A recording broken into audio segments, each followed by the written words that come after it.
Hello and welcome to the JB&M Sports Fanatic channel. What's good with ya?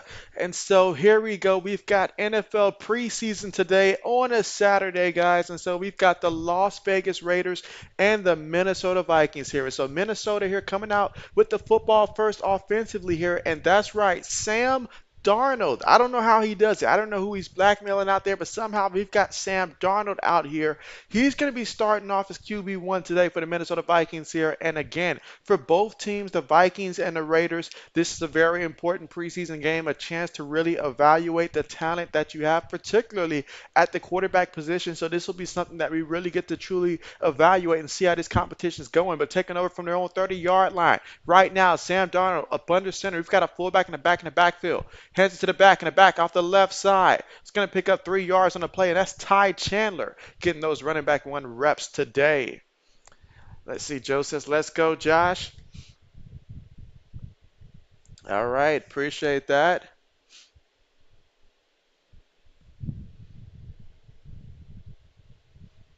All right. And so 2nd and 7 coming up in the Minnesota 33-yard line. Braden, what's good with you? Braden says, hey, JB, what's good with you? We've got Braden here, and we're talking Vikings here. Something's not adding up. Meanwhile, a completion. How about that? From Sam Darnold to Jalen Naylor. Wow. RC, my guy, what's good with you? What's good with you?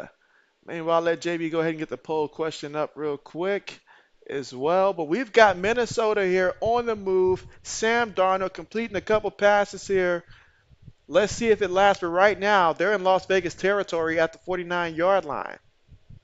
Darnold up under center, 3 receivers, 1 tight end, 1 back.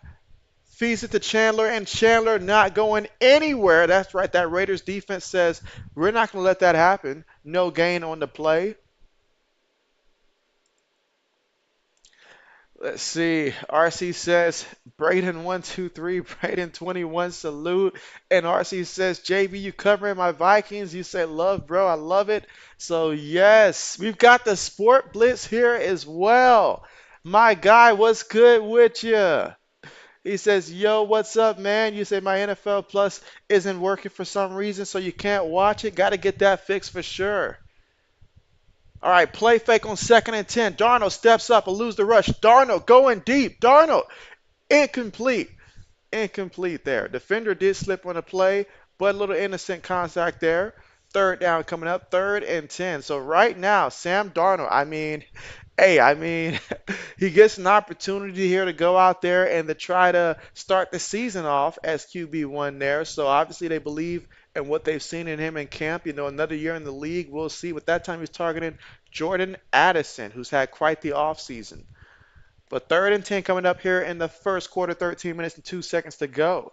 RC says, where's JJ at? And so JJ McCarthy currently is competing for that 2nd spot with, I believe, Nick Mullen there. He's competing for the 2nd spot. Oh, what a pass. What a pass. Gets it all the way to the 22-yard line. And once again, Jalen Naylor with another big-time play. This time, 26 yards on the play. Wow. Braden says he's not watching. You say you're watching the Packers game and the gold medal men's basketball game. Braden said he's got better things to do. Let's see. Sportslet says, yes, the only game not working. And so, oh, wow. The only one. Wow. RC says the Sportsbits and JB does NFL Plus have show the Vikings games and how many. And so definitely would have to ask the Sportsbits about that one. All right, meanwhile, Ty Chandler gets another carry, 3 yards there. And if you remember, Ty Chandler, he had some good games last year. Sure, he was in a complimentary type of role last year, but he did show a lot of upside, you know, when he was given his opportunities. So really looking forward to seeing how he does this year, especially getting more carries between both him and Aaron Jones. And so, Danny, what's good with you? Danny says he meant Justin Jefferson, LOL. And so, oh, you know what? There's so many JJs. You're absolutely right. My bad about that one. Good catch there, Danny. Yeah, I assumed that they just wouldn't play him in this matchup here, honestly. I mean, when you just paid the man, do you want to play him in the preseason? But that pass right there to Ty Chandler incomplete. And so, yeah, so many JJs here on Minnesota. Everybody's got to get a different name here. Let's see. The Splishman says, I believe some primetime games too, but not sure. And so you said they only show preseason games? Okay, bet.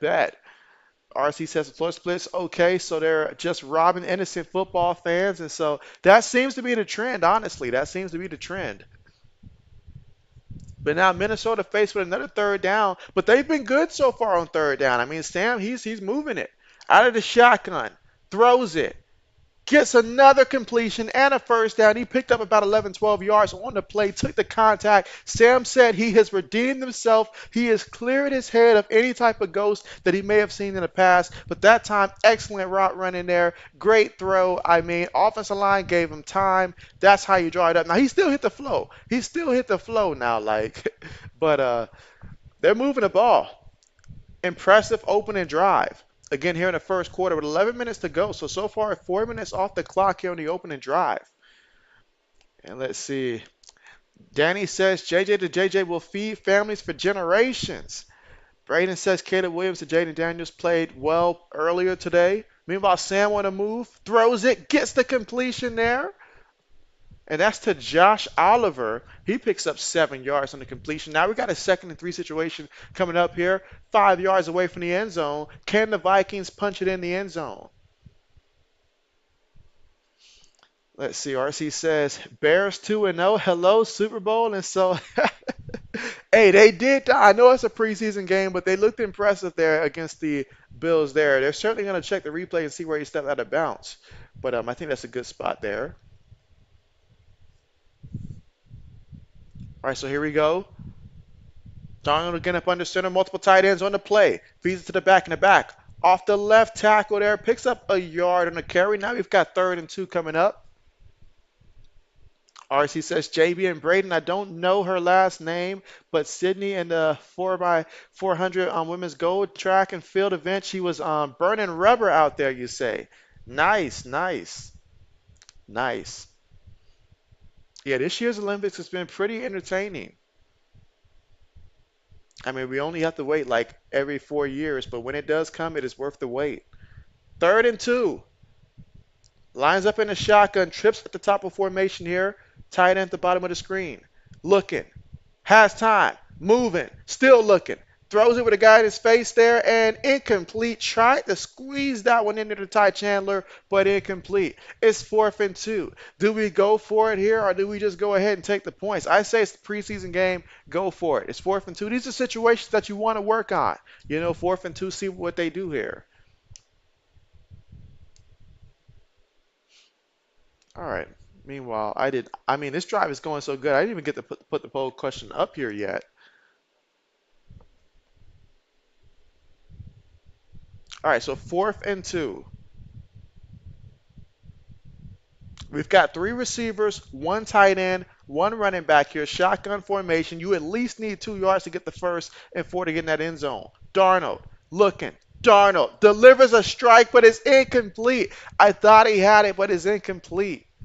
And that was again intended for Jalen Naylor. He's already got 2 catches for 45 yards so far today.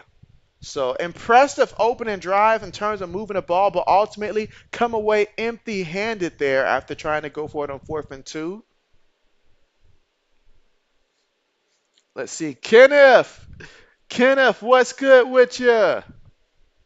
What's good with you? RC says, JB think Marlon Jones on steroids. You put the pun. Marion Jones. I'm tripping. And let's see. RC says, Braden, I'm telling you, that woman can run like a gazelle. And she fine as we all know what outdoors. Okay, bet. Absolutely. And I'm about to go ahead and now that I got a minute to put the poll question up there, because I'm telling you, like that drive there, it was a lot. I mean, Sam Darnold was 4 of 8 for 59 yards, but those completions, they were pretty much down the field.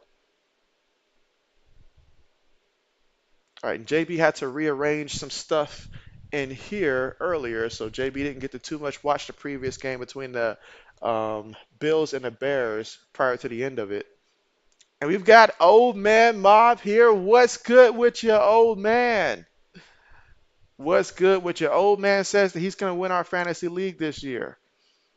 Let's see. Braden says USA up 49-41 on France at halftime. Yeah, keep me updated with that, Braden. If you don't mind, keep me updated with that. Nice to see us up at halftime. I will say that.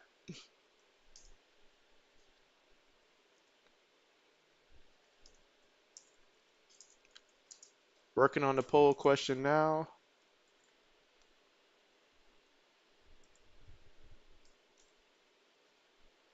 All right, poll question just about up.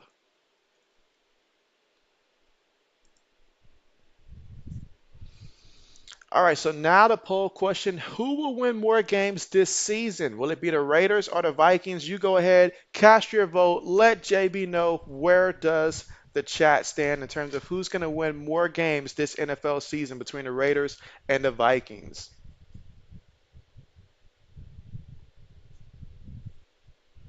And again, I mean, they moved the ball tremendously there. They took off almost 6 minutes in terms of time of possession off the clock there. So overall, they saw a lot of good things on that drive, but it's only good if it cashes in for a touchdown. But now let's see the Raiders for the first time today offensively and see what they can do. And let's see. O says, "What's good, JB and chat? How we doing?" And sorry, Panther fans been smoking on this Panther blunt still. Oh man. Let's see. RC says, Braden, none of these teams can hang with the USA, bro. None of them. All right. Meanwhile, out of the shotgun, they give it to White, and White picks up 4 yards there. Zamir White, and so I'm really looking forward to seeing Zamir White because in very limited action we saw last year, he looked good. I feel like he is primed to take that step. I know that he's one of those running backs that's going to give you everything he's got while he's out there. So I'm looking forward to seeing the type of season that he's going to have back there in the backfield.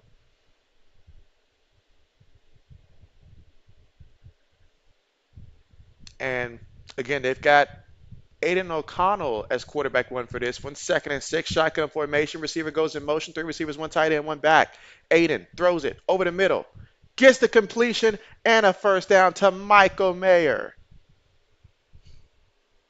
And let's see. Oh, it says Mr. JB, no disrespect, but he's coming for the throne. He's coming for the throne. Again, Mr. JB's team coming off of 2 times in a row winning our fantasy league. And our fantasy league isn't a small league. I mean, we've got 16 people in our fantasy league. So as you can imagine, you got to be really good at drafting in order to make this work. All right, but a fresh set of downs to work with. 1st and 10, 10 seconds right now in the play clock. Fakes to the back. Aiden looking. Aiden has time. Aiden throws it. Has a guy all by himself to the 39-yard line, and that's Jacoby Myers. That's right, with the catch. 24 yards there on the deep ball. And hey, what a nice throw. But I got to say, that offensive line gave him a nice pocket. You give these guys a pocket, you get to really see what they can do. And that time, clean pocket, threw it all by himself. All by himself. First down from their own 39-yard line. Let's see. The sportsman says just found out why you couldn't watch it. You say apparently it's an in-market game because you're in Utah. Okay, so gotcha. So that's why. Meanwhile, speaking of Myers, he says why not do it twice? Why not do it twice? Picks up 8 yards this time. He's got 2 catches for 32 yards here. Just over 7 minutes to go here in the first quarter of play. First opening offensive possession here for the Raiders. And so far, looking good. 7 minutes to go. 2nd and 2 coming up. Let's see. RC says, JB Braden, 2025. You say Iowa 5-star recruit, ranked top 10. Addison Dill. Really? You say you cannot wait. Let's go. All right, short pass there to Christian Wilkerson, but he's going to lose a yard there. Excellent tackling there by the Minnesota Vikings. That's going to make it 3rd and 3 coming up with 6 minutes and 34 seconds to go here in the first quarter. Let's see. The sportsman says, "Oh, I didn't realize that's who won it." RC says, "JV got the Professor Hoofman glasses on, so this game must be serious." And so, yes, got to make sure I catch every detail. You say, "JV, I can't. I could talk about her every day." You say, "Addison Dill, but you won't." Kind of a big deal, right? Kind of a big deal. Third and 3. Can they get the first down? Aiden looking. Aiden steps up. Aiden throws it. Ooh, nice job getting the completion again to Myers once more. 13 yards this time. Someone tell this guy it's the preseason. Save that for the regular season, but he's looking great. He's looking great. And you can imagine, since they obviously played a lot last year, those two had pretty good chemistry last year, and it's only going to get better. And now O'Connell up under center. Multiple tight ends, two receivers, one back. Play fake. Aiden looking. Aiden bootlegging. Throws it. Incomplete. Oh, just incomplete there. Just underthrew that one. Second and 10 coming up. As the old says, when I beat Mr. JB, you said you're acting like you won the Super Bowl. Braden says, yeah, RC, she's going to be really good. Laney, what's good with you? How are you? I love it. We're here in the first quarter. Got a lot of people on. Let's see how the votes are going so far. But Laney says, hey, JB, finally got in here. Glad to have you here. Second and 10 coming up. 7 votes right now. Keep the votes coming in. And yeah, let JB know where you stand. But right now, Raiders leading the poll. Second and 10. O'Connell in that pocket. Throws it. Gets the completion. Over the middle. Look at that. This time, the rookie from UGA, Brock Bowers. How about that? And Aiden's making it look easy. I'm not going to lie. He's making it look easy. But I expect to see a good amount of that during the regular season for Brock Bowers. He's certainly going to be a welcome addition here for the Las Vegas Raiders.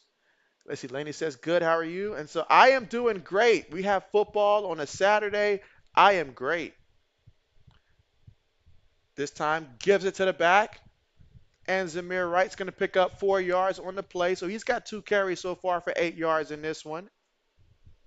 Braden says, you know who I want to win, even though it's a preseason. Oh, I know. I know. Something tells me Braden's not over there doing any type of skull chants or anything like that. I can guarantee that much. But yes, he's for the Raiders.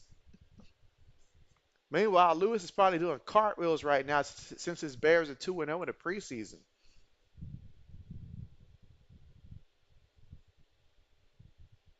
All right, so here we go. Second and 6. This time O'Connell from up under center.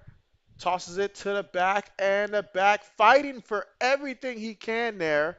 Picks up 5 yards there. So again, White, 3 carries, 13 yards here. Again, this is just the first offensive possession that the Raiders had. But we just saw previously for the Vikings where they had a great, drive out there, but they fell a few yards shy of actually cracking that end zone. So let's see if the Raiders here, let's see if they can finish it on their end and get the first points of this one. But both teams are showing that they can move that ball. All right, so this time we got a heavy formation, got a fullback in the backfield here. Receiver goes in motion. Multiple tight ends, play fake. O'Connell looking, throws it as he got hit, but he did get the completion, and that's a nice little completion there for 9 yards on the play. Once again to Brock Bowers. He's got 2 catches for 25 yards so far in this one. So now we got a first and goal. This may be a preseason, but we're seeing a lot of guys making plays here. Again, why I chose this matchup here. And as RC alluded to, pulled out the glasses for this one.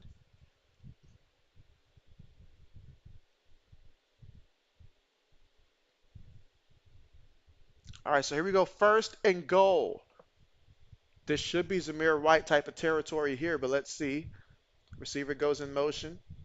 They do give it to White, and White off the right guard there picks up 4 yards there. Now we're looking at about second and 3.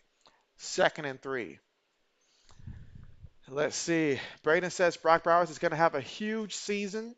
Ode says Brock will be playing tight end and receiver in your money league. You're trying to get him. Oh, they got him playing tight end and receiver in that league. Nice, nice, nice, nice. Yeah, I'm looking forward to our fantasy draft later on this month. Throws one up there. Yeah, that miscommunication there. Incomplete. I see what they tried to do there. Third and goal coming up. Again, first quarter, 2 minutes and 24 seconds.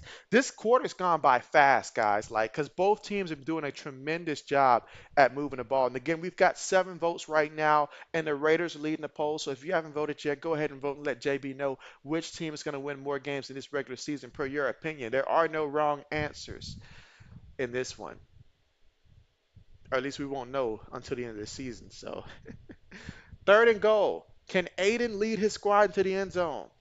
Gets the snap, looking, moving around, and oh, that time he just got sacked there. Felt a little bit too much confidence there because they were doing a tremendous job prior and giving him time, but that time he beat the left tackle and got him.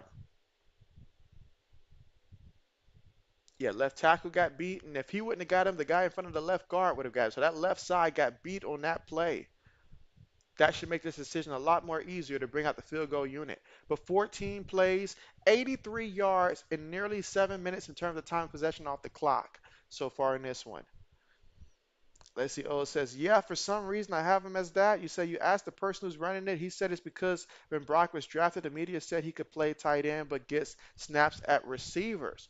And so I know that they're always very picky about who they allow to have that, like flexible type of position, but that's golden. You get a guy, especially if you're in the league where you're required to have a tight end and stuff like that, particularly in our league, we don't have that requirement and stuff like that, but in the league in which you do, that is big. That is big time.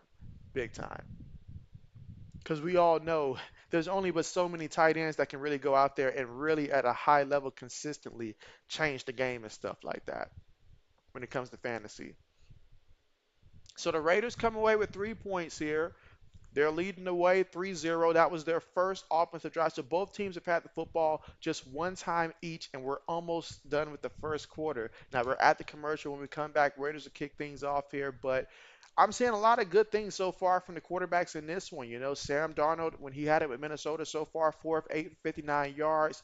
Aiden O'Connell, 7 of 9 for 76 yards. Aiden looks a lot like he did at Purdue and stuff like that. Because if you watch him at Purdue, he really was that kind of guy that can throw that ball. That was something that I noticed, as someone who monitors the Big Ten, is that Aiden routinely had to throw that ball and he was just delivering. So another year another year to where you're building more confidence, building more rapport with guys like Jacoby Myers, which we can see because Myers had 3 catches for 45 yards and stuff like that. Zamir Wright finally getting an opportunity in that backfield. I have high expectations for him and stuff like that. Then for Minnesota, like, hey, I get it. No Justin Jefferson today. Didn't need him for a preseason game, but what we did need to see is Sam Darnold go out there and show us, hey, you give me some talent and stuff like that. A lot of these guys who we give up on, it's really that they just didn't have the talent. If you give these guys the right talent, you give them some time, you'll be amazed what they can do and stuff like that. And then you've got Ty Chandler, excited for him this season. And so far, Naylor having a big game, 2 catches, 45 yards. And we'll see more of this Minnesota Vikings team once we come back from the commercial. And let's see. Oh, it says, yeah, we have to have a tight end. So if I can get a tight end, a true tight end, and then Brock, you'll be killing 2 birds with 1 stone. That's what it's all about. That's exactly what it's all about. But JB went ahead and said, we're just going to make it a bunch of flex parts. And I did that because, 16 people, but one year we had like I think 20 people in our league, so had to make it more flexible so that way you guys can still draft, the best talent available and not be limited to the positions and stuff like that. And then ended up liking it, so therefore you go out there and get the guys you truly feel like are going to make an impact. And Braden says touchdown Packers, and so Braden said, gotta let you know.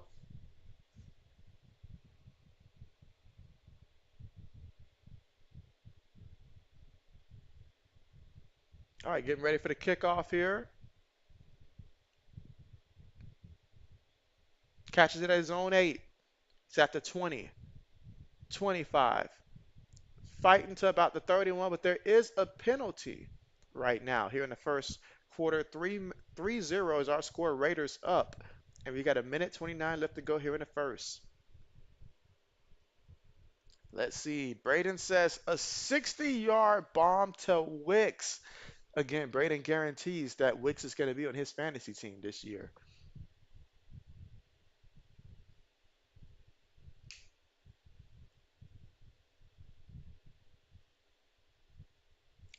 Braden, last year your fantasy team starting quarterback was Jared Goff, was it not? And I think you took him in like the second to last round last year or something like that. Oh, so they called a holding penalty there on the Raiders. Or at least the thing said Raiders, but they meant the offense Minnesota. So, okay, so on Minnesota,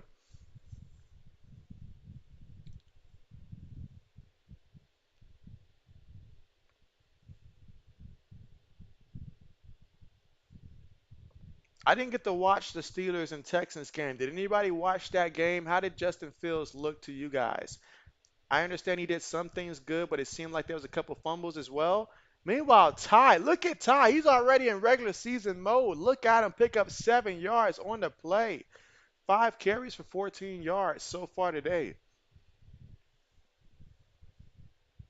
And that is JJ McCarthy in there, of course, at quarterback out of Michigan. 6'3", 219 pounds. And we'll get to see how he looks so far in this one. We saw Sam Darnold, who I thought did pretty good. They're going to run it again and get to the first down marker. So he picked up 3 yards. So now we got a first and 10 for the Minnesota 25-yard line. Let's see. Braden says, not giving any clues who he's taking, LOL. You say, yep, you had golf, and he was really good for you. And you say, saw Stroud hit Dell for a touchdown, but that was it. And so, hey, Stroud to Dell, that was a combination last year. That was. It'll be very interesting towards the end of the season and stuff like that.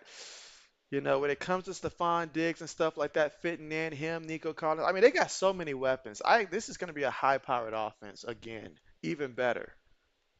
Speaking of even better, that carry right there, he's running for days out there. Ty Chandler getting his steps in early in this one. My man picked up 16 yards there, ran it up the middle, broke it out to the right, and that's how we're going to end this quarter. But man, nice pickup on the play. And look at that. Between the center and right guard there, went up there. What is this? Number seven's reaching his hand out as if we're playing flag football. If you watch that replay, he's trying to tackle like he's reaching his hand out like it's flag football and stuff like that. Or either he's trying to extend a handoff here. Go in there, be aggressive, and make the hit.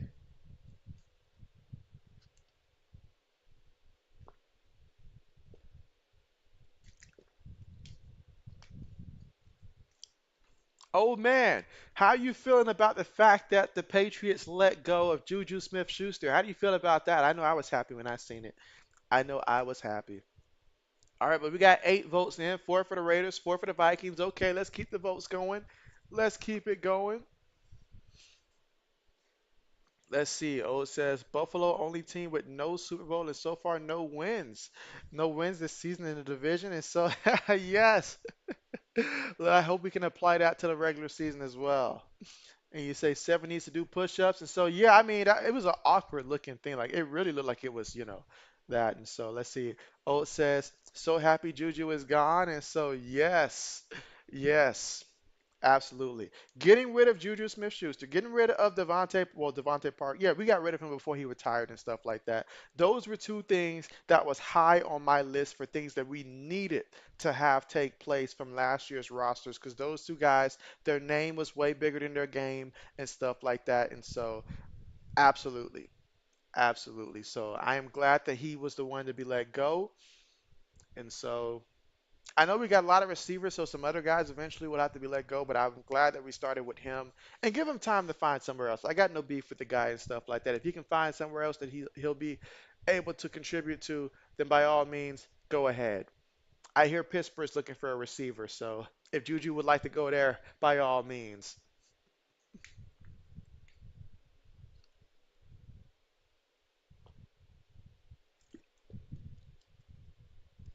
And again, it's the end of the first quarter. Vikings with the football, trailing 3-0. JJ McCarthy, we're still waiting for him to make that first pass attempt.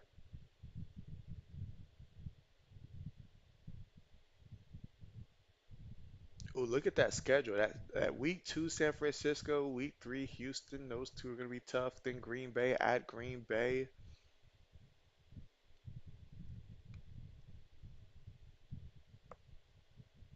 All right, so resuming to start the second quarter here. Got a fullback back in the backfield. Fullback goes in motion. Up, we got some movement here. They got a little too excited.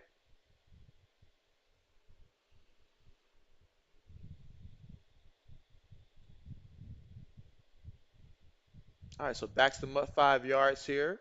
First and 15 from their own 36-yard line.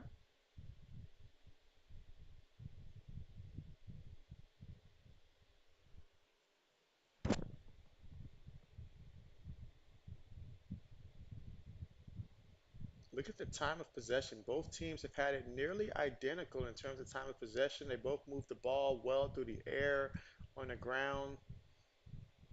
All right, but shotgun here. McCarthy looking. McCarthy steps up. McCarthy throws it. Gets the completion there. Takes it to the 45-yard line. That time he stepped up and fired it in there. And my man Jalen Naylor, he's trying to get over 100 yards here in the preseason in the first half. Clearly he is making a statement today.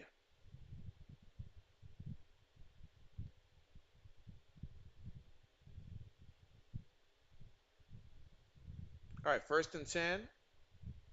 McCarthy up under center. Fullback goes in motion. Play fake. Guy in his face. Throws it. Incomplete. Incomplete. Just a little too high right there for CJ Ham, the fullback.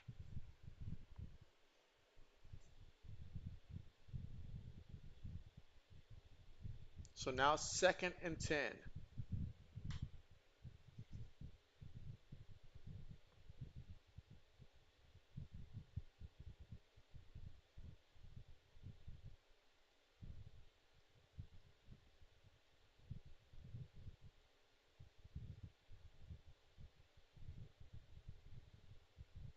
All right, so here we go again. Second and 10. 5 seconds right now on the play clock. Out of the shotgun.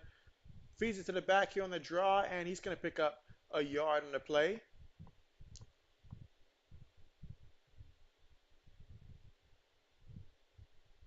And that was Nwagwu with the carry on the play.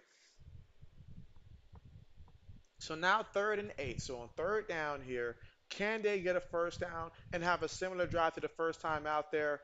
This is an opportunity for JD to go out there and try to pick up another first down through the air. Let's see if he does it here. Three receivers top of the screen, tight end, bottom of the formation, one back here in a shotgun. Raiders showing pressure up that middle and left side. Let's see if they actually send it. They do send pressure. Oh, somebody, oh, that running back got nailed on that play. Oh, he threw an interception. He threw an interception. Wow. Wow.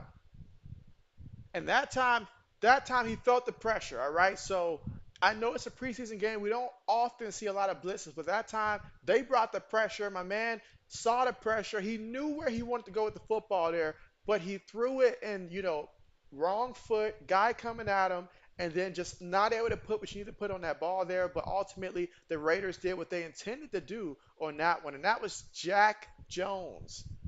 And so Old says he knows a little something about Jack Jones. Jack Jones will do it to you. He will do it to you.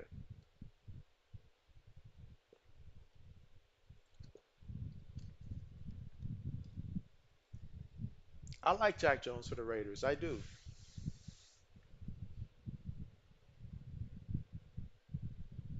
So now after that turnover, when we come back, it'll be the Raiders with the football. Last time out there, they went up there and kicked the field goal, but they did move the ball nicely. And so let's see if we'll get more action out of Aiden O'Connell.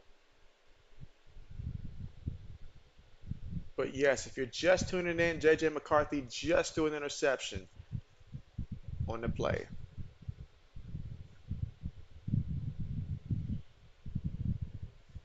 Braden says USA up 12.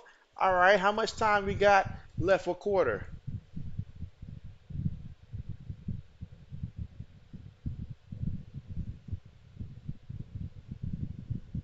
Oh yeah, looking forward to the fantasy draft. I've been doing some mock drafts like I always do every year. This is the time where I get extremely locked in when it comes to the mock drafts and stuff like that. Again, I use Draft Wizard and I connect it to the our fantasy team and make sure that I'm drafting from the same spot that I'm going to be drafting in our actual draft and stuff like that, since we already know where we're going to be drafting. So, absolutely. Let's see. You say 4 minutes in the third? Okay, okay. Okay, how many points your boy Curry got?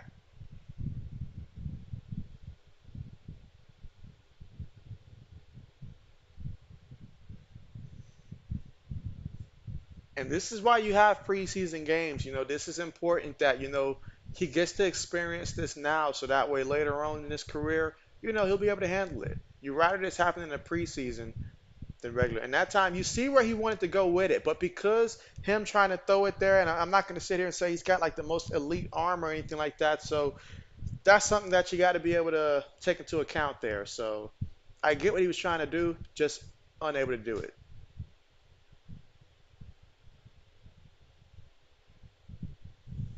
All right, here we go. Shotgun formation. Three receivers, one tight end, one back.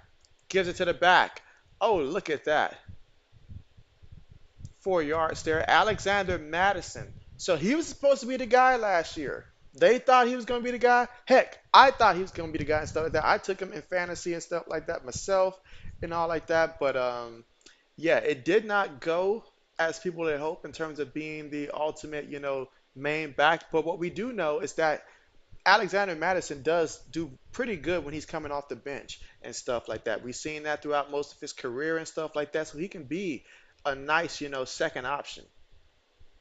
Oh, this could be a free play right here for Aiden. He's going to throw it up there, and oh, what a nice completion to the 35-yard line.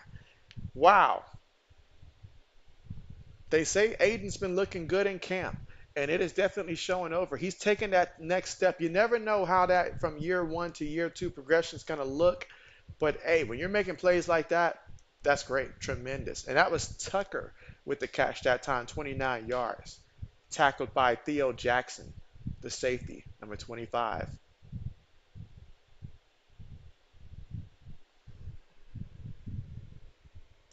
Let's see. Braden says, I wonder if Carmichael would draft Najee Harris high again. Stop it, Braden. He did legitimately do that last year with the fourth pick. He took Najee Harris last year in fantasy. Meanwhile, incomplete pass off the little bit behind the receiver there.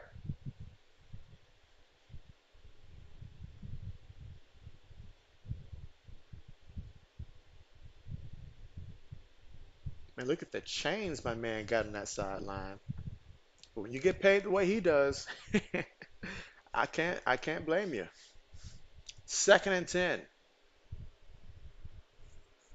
All right, you say Sean Clifford's in now. Good old Clifford. Second and 10.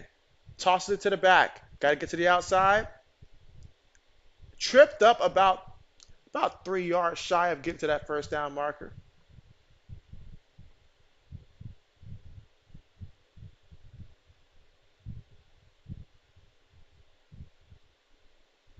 And again, Alexander Madison against his former team here, if you want to count that for the preseason.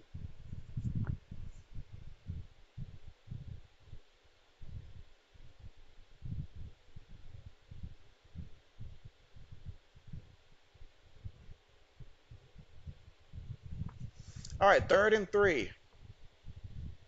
Here in the shotgun. Can they convert and get the first? Aiden looking. Aiden moving around. Aiden's going to run. He's still running. Goes out at the 20-yard line. Picked up 7. I'm sorry, that's not Aiden. That is Gardner Minshew in there at quarterback. Let's see, Braden says, and this is when the Packer fans started screaming. Start screaming. Yes, but that was Gardner Minshew in there that got that first down for the Raiders. So Aiden O'Connell, his day is done. He's 7 of 9 for 76 yards out there. But now we're going to see Gardner Minshew come out here and show us what he's got here in this second quarter. Again, he's still trying to go out there and compete and win that job. Minshew up under center. Receiver goes in motion. One back in the backfield. Snaps it. Looking. Throws it. Oh, what a beautiful throw that was into the end zone for a touchdown. Las Vegas Raiders. Wow. And that was DJ Turner. Look at that. That sidearm flick.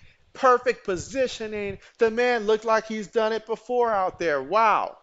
Look at that. Wow. An excellent play call, too. Excellent play call, perfect execution. And my man AP said he need more plays like that because he got some things he need to pay back and stuff like that. So he said he need these plays. But what a beautiful pass. I mean, just goes in there, has a nice scramble, then throws a touchdown. That's how you go out there and perform. And the extra point is good right down the middle. So that's going to make it 10-0. Absolutely. We've got 9 votes in. Okay, so another one for the Vikings here who are leading the poll here. Keep the votes coming in. Again, that drive was 6 plays, 67 yards, 2 minutes and 30 seconds in terms of time of possession there. And Gardner Minshew with a great throw to DJ Turner in the end zone for a touchdown. But that drive started because JJ McCarthy feeling the pressure and he threw an interception last time out there. We'll see how he comes out and redeem himself here.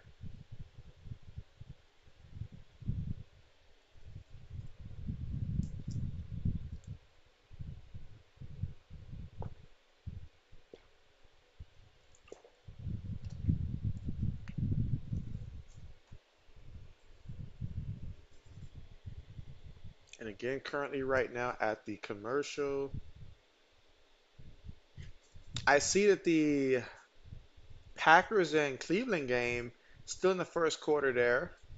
Green Bay seems to be up 7-3.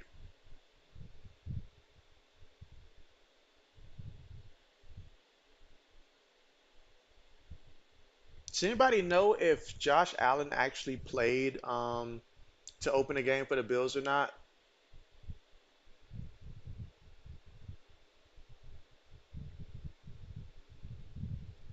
All right, but yes, Gardner Minshew, 2 of 3 on that drive for 49 yards. Again, he threw the touchdown. And again, these two guys are in a quarterback competition. So looking at the numbers so far in this one, obviously small sample size, but Aiden O'Connell, 7 of 9, 76 yards. He did look impressive. He was sacked one time.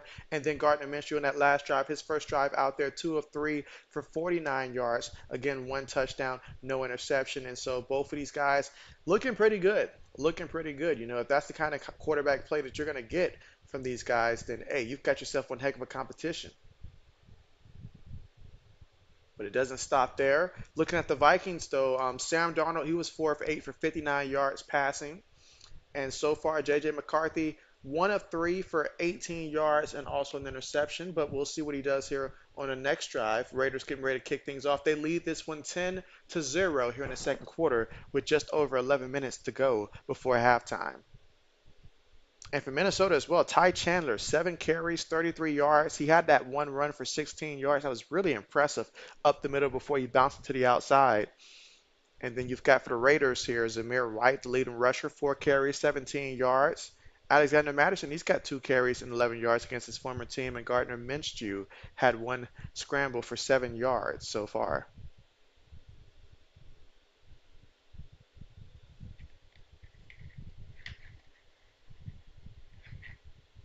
Kickoff on the way. Catches it at his own 4. He's at the 15, at the 20, tries to spin away. Not going to happen. Takes it to the Minnesota 24-yard line, and this is where the Minnesota Vikings will come out here offensively, and let's see how they rebound after the turnover last time out there. Braden says, KD with an alley hoop to Ant. You say, won't hear that every day, and so, right? Absolutely. I mean, unless my man finds a way to request a trade again, so you never know where he'll end up at. But But yes, that makes me happy. That makes me happy. I mean, that's part of the things that you do get to enjoy when you watch that. Just seeing guys who normally don't get to play together and stuff like that, just go out there and just ball out for something that's meaningful. All right, so now they hand the ball to the back, and the back picks up 4 yards there. And Wagwu there with the carry. He's got 2 carries for 6 yards today.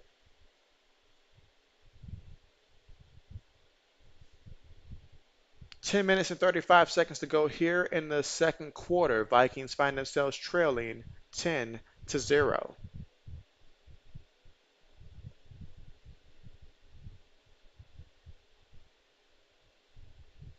Second and 6. Quarterback up under center here. Receiver goes in motion. Play fake. JJ throws it while he gets hit, but gets the completion. 24 yards. Tristan Jackson all by himself. He was wide open. Braden says 72 to 64 US at the end of the third quarter. And so, okay, 8 points. So went from 12 to 8. Okay, and let's say you say forgot the Brown signed Tyler Hudley. And so, yes, they did. I actually remember that. Hudley said he's going to stay in that AFC North forever. All right, so McCarthy up under center. Hands it to the back, in the back. Looking. Oh my goodness. Oh my goodness. The defender tried to hit his own guy on the play, and that's going to be a 48-yard touchdown run here by Nwagwu. Wow. How did that happen? Show me the replay, but that offensive line did a tremendous job. And the angle that this safety took, you would think that this safety was playing a my player type of mode on college football 25 with that type of angle. That was a horrible angle that the safety took. Let's watch it again. So as you can see, what was he, number 40? I can't tell. The man got beat so bad, he ran into his own guy basically. Ran into his own guy basically. But you know what? Give credit where credit is due. What a tremendous run that was for a touchdown. And now they get the PAT attempt as well, 10 to 7. Wow. Braden says no. No. Yeah, horrible angles being taken from that safety there, but tremendous job there. Again, 3 carries, 54 yards, and a touchdown. Let's see how the Raiders respond with the score right now being Raiders 10, Vikings 7.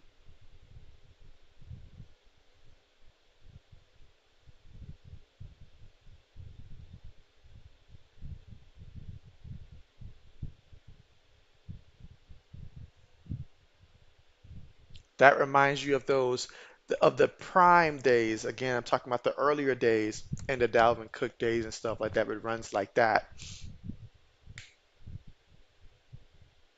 But again, currently at the commercial here, second quarter, 9 minutes and 38 seconds to go.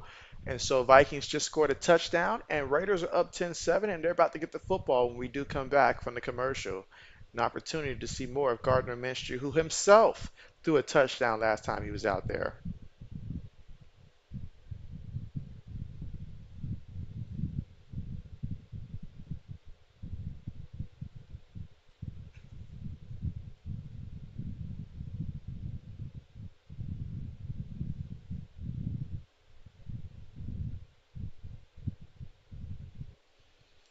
All right, looking at both teams' receivers so far in this one, we'll start with the Minnesota Vikings since they just scored a touchdown there. So Jalen Naylor has been the star so far today. I mean, he's got 3 catches for 63 yards here. Again, his longest catch was 26 yards.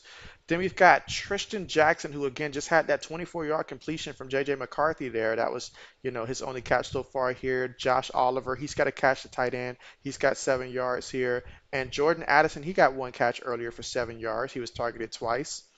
Then you look at the Las Vegas Raiders. Jacoby Myers, 3 catches, 45 yards. Longest catch is 24 yards, and he was targeted 3 times, so he caught all of his targets out there. Trey Tucker, 1 catch, 29 yards. Brock Bowers, he was 2 for 2 there, 2 catches out of 2 targets, 25 yards. Longest catch, 16 yards.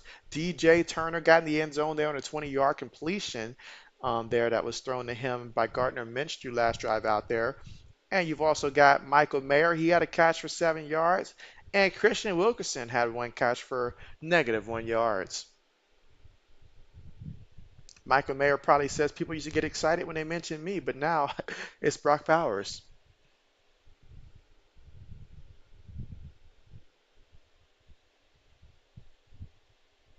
All right, getting ready to continue the action here shortly.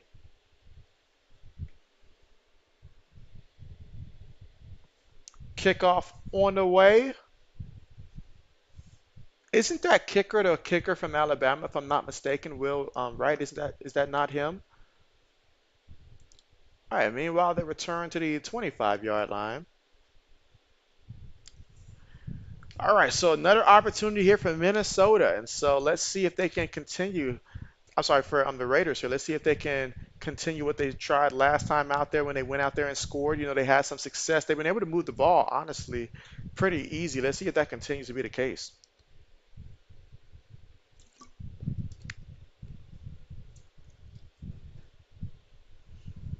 All right. So now we've got 1st and 10. Receiver goes in motion. That's Tucker. Got a fullback in the back in the backfield. Hands it to the back in the back. Able to pick up some yards despite the fact that the Vikings did blitz on that play there, but Alexander Madison was able to pick up 4 yards there. He's got 3 carries of 15 yards.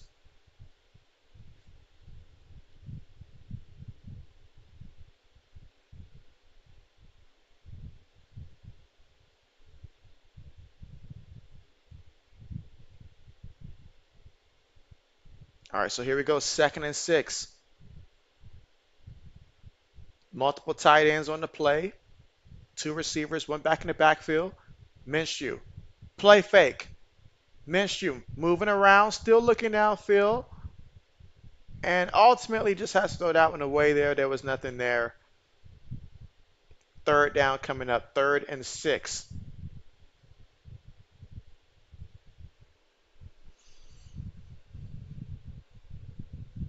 Let's see if the Vikings defense can get a stop here. Wonder if they'll try to bring pressure and blitz him here on 3rd down. But again, 2nd quarter, 8 minutes and 45 seconds to go.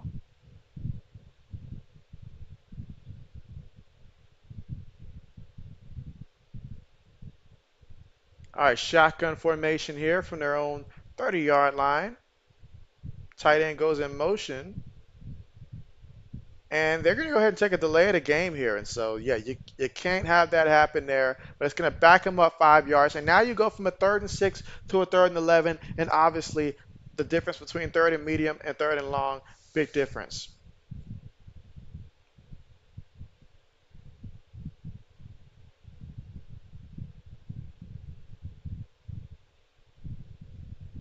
So after the penalty backs them up, 3rd and 11.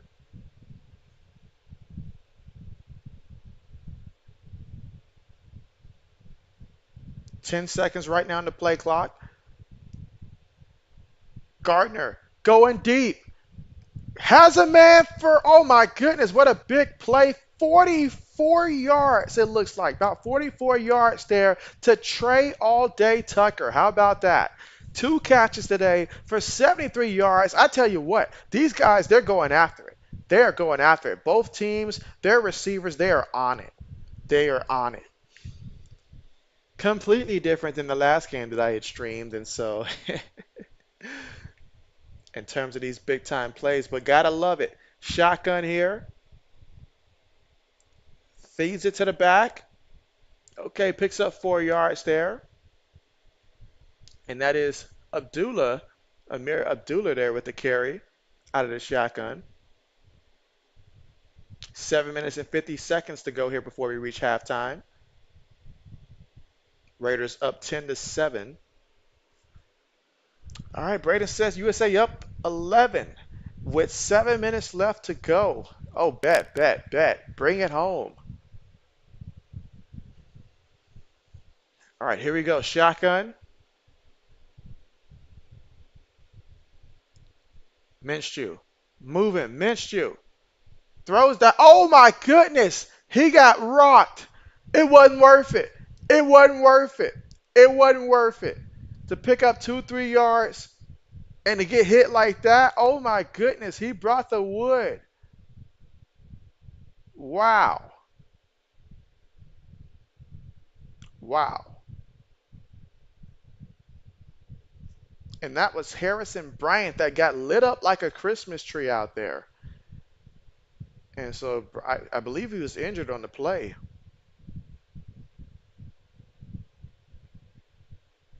Wow. That was it. Yeah, show me a replay. You don't get to see that many hits like that and not get any type of penalty. So he must have used correct form. Oh yeah, he just went in there, got him. And McLean said, not today. Wow, big time hit. All right, but we got 10 votes right now, 5 for the Raiders, 5 for the Vikings here. So right now, you're basically saying they're going to finish with a similar record is what you're saying. But keep these votes coming in. All right, 3rd and 6. Quick pass that time. Got the completion. And that's one thing I'm seeing right now with Gardner Minshew is that he's definitely making the throws and stuff like that. But if one thing, definitely when he feels the pressure, then he starts fading the wrong way and takes like himself and messes up the play and stuff like that, as opposed to when Aiden's in there and he's feeling the pressure, he's stepping up and stuff like that. Just something small there, but just a small difference. But he did pick up that first on that play. So now the Raiders, they got points on the brain here, but can they get into the end zone? Again, we saw a beautiful throw last time out there into the end zone from Gardner Minshew. Will we be blessed to see another one? Let's see. 1st and 10.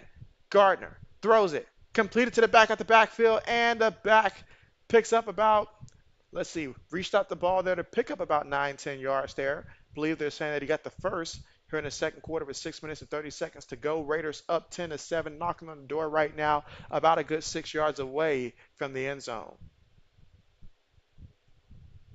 Ball at the Minnesota 6 yard line.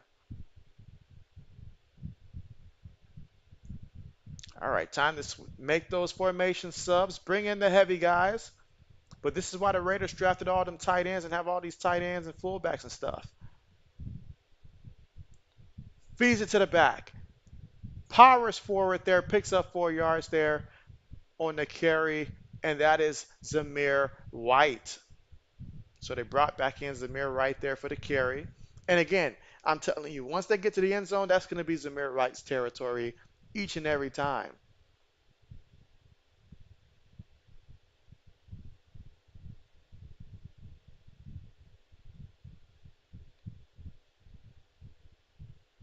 All right, 2nd and goal.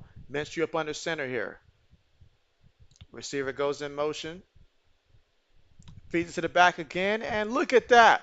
That's going to be a touchdown. He made it look so easy. Touchdown, Raiders. Again, Samir Wright, he's got 6 carries for 23 yards and a touchdown.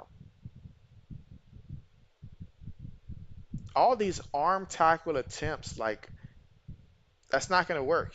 That is not going to work. Braden says USA up 8 with 4 minutes left. And so the countdown.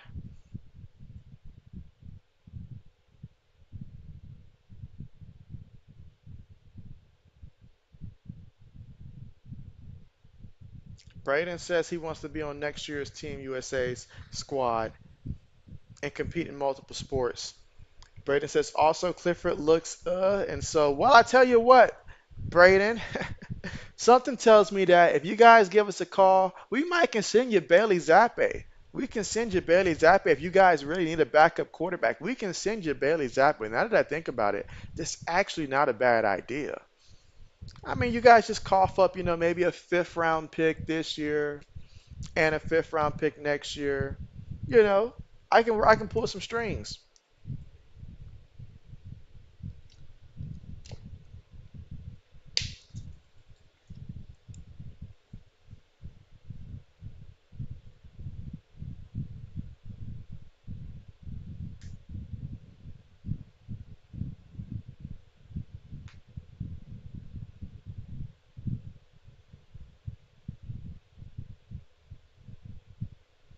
And again, we are currently right now here at the commercial. Raiders just scored a touchdown, and they've been moving the ball. They look very good so far. I like what I've seen from both quarterbacks, both Gardner Minshew and Aiden O'Connell. Again, Gardner right now, 5 of 8, 114 yards and a touchdown. But it was Zamir Wright that got this touchdown on the ground. All right, so another vote came in, and this time for the Raiders. Okay. Okay. And if you guys want to let me know in the chat exactly how many games you think both teams will win, and you want to take that extra mile, go ahead and let me know. Again, you can just put it in the chat for each team if you want to let me know how many games, even if you want to ballpark it. If you want to ballpark how many games you got them winning, that's cool as well. But just let JB know in the chat. Braden says, "How you feeling about the Pats receivers? Been hearing a lot about them this week." And so, Braden, I am I'm happy that Juju's gone. And I do like our rookie receivers. I love our rookie receivers and stuff like that, both Polk and Baker. I love those guys there. I feel like, in time they'll continue to grow into their roles. Obviously, having but I'll tell you, he was the question mark. Like he had a pretty good game in that preseason there. I expected him to be a roster cut, but if he can play like that, that'll be good. We've got a lot of young pieces, like Douglas. They call him Pop Douglas and stuff like that from last year, his rookie year last year. He was pretty solid. So we got rid of the dead weight basically. I feel like when it comes to our receivers, we don't have that true number one receiver. Everybody knows that, but the guys that we do have were the guys that I liked and the guys that we got rid of, the Devontae Parkers, the Juju Smith-Schusters of the world, we had to get rid of them. They were terrible, limited and terrible, and was holding us back. So got rid of the bad, kept the good. The addition of KJ Osborne, that's going to be felt in terms of having that, third receiver and stuff. So, and then Kendrick Bourne. Like last year, I don't know what it was, but Bill just didn't like Kendrick Bourne, and both Bills didn't, but he is way better than how we treated him last year. So I'm excited that he's going to have a bigger role with us this year. So I feel solid. I feel solid. I mean, sure, we may not have that guy that can take the top off the defense and stuff like that. Now, Tyquan Thornton, he's on my watch list. Like we're probably going to end up trading him or cutting him because Tyquan, he just, other than when Bailey Zappi throws in the ball deep, he just cannot operate in our offense. So he's going to be the odd man out, I think. All right, first and 10, play fake. JJ slings it. Oh my goodness. Oh my goodness. Oh my goodness. Wow. Braden says you like Douglas and Baker can be really good. Now, JJ that time just slinging it. And again, he's seeing all this pressure and stuff like that. And he's just, when he sees pressure, he's just throwing it because, I mean, that's not something he saw too much because of the ground game they had down there in Michigan. All right, shotgun, second and 10, throws it quickly, gets it to the receiver, and he's going to pick up about 5 yards there. And that is Sherfield with the reception there. Tackled by both Richardson and Taylor. Third and 5 coming up. 5 minutes to go here before halftime. Again, Raiders leading right now 17-7. But let's see if JJ can make a play here on third down and get the first. So far today, the Vikings are 2 of 4 on third down conversions.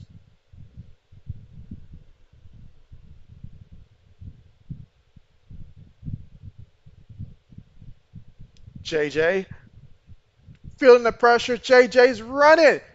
He says, "The heck with this. I'm going to take off and use my legs there." And that's something he can certainly do, is use his legs. Picked up 9 yards on the play.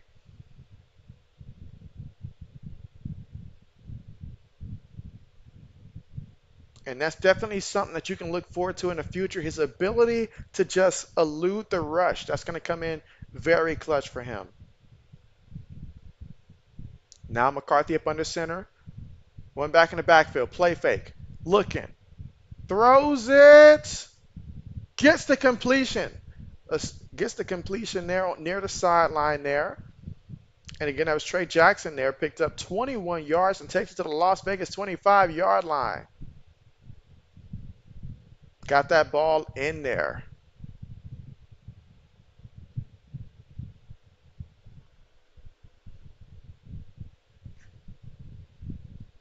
Three minutes and 40 seconds left to go here in the second quarter. Vikings right now at the 25-yard line of the Raiders. So they are moving the ball here. Receiver goes in motion. Feeds it to the back, and the back has to fight to get back to the line of scrimmage off the left side of the line there. Second and 10 coming up.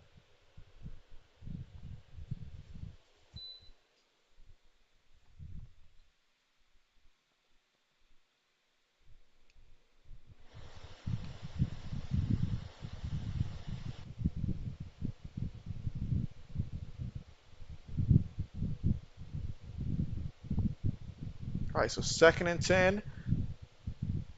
Gets the snap. Hands it to the back, and he's going to get brought down and lose 2 yards here. So in Wildwood, he lost 2 yards there. He's got 5 carries, 52 yards, and a touchdown.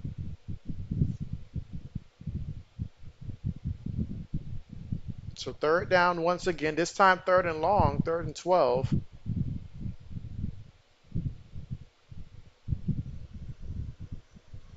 All right, so Braden says USA up 6 with 1 minute left, and so 6 points there. It's tight. All right, shotgun gets the snap. Looking. JJ moving again. JJ decides to run and gets brought down at the 19-yard line. He will be shy of that 1st down marker, but that time, got to make it do what it do. Take what you can.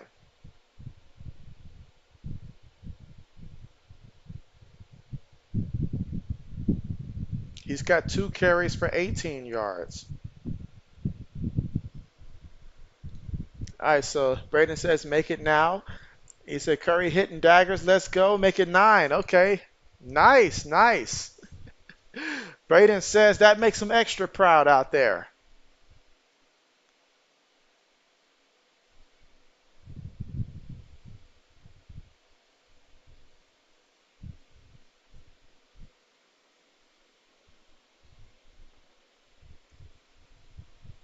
All right, we're at the 2-minute warning, of course. JJ McCarthy, 4 of 7 for 68 yards. He did throw an interception earlier. He's made a couple nice throws. He used his legs also for 18 yards off of 2 carries. All right, 12 votes, but the Raiders leading the poll here. Okay. How many games we got the Raiders winning? How many games we got the Vikings winning?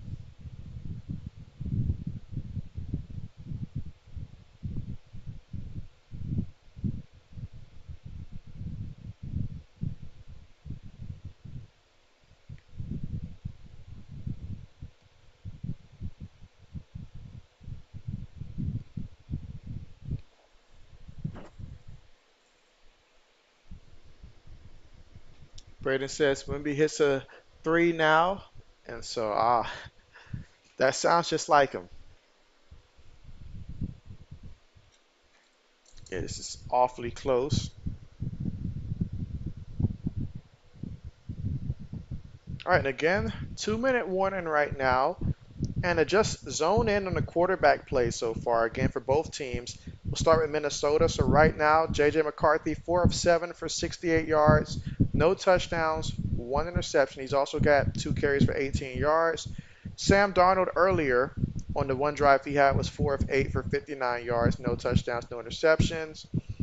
And then for Las Vegas, Gardner Minshew, 5 of 8 for 114 yards and a touchdown. He's also got 1 carry for 7 yards. And then there's Aiden O'Connell, 7 of 9 for 76 yards. No touchdowns, no interceptions, was sacked 1 time. And so Braden says, Curry, oh my, and he says, that's game. And so the final score, please, Braden.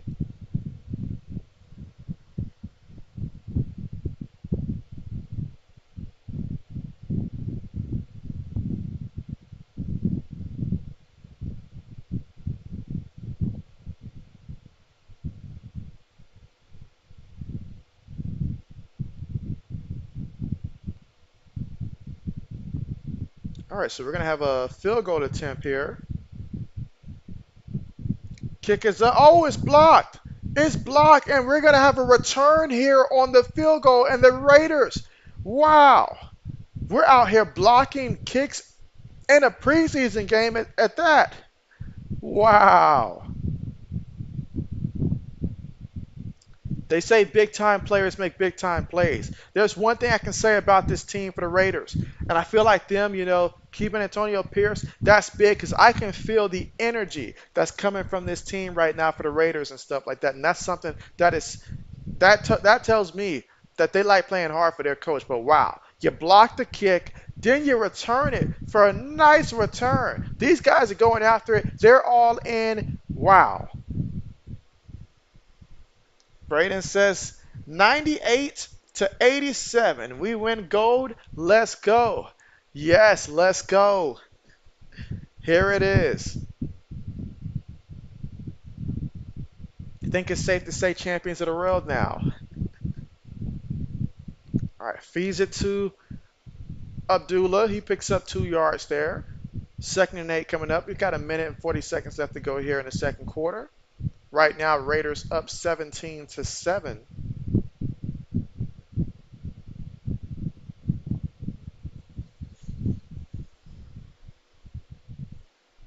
All right, so 14 votes in the poll. Let's get a couple more votes in there, but I'm liking what I'm seeing. And again, if you're just tuning in and this is the first time that you're probably watching JB&M go through their our routine and stuff like that, do feel free to go ahead and introduce yourself and let us know who your favorite team is.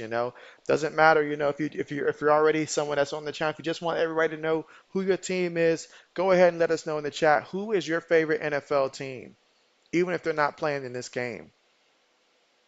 And if you like college football as well, NBA, just let me know your favorite sport teams in general. Let JB know.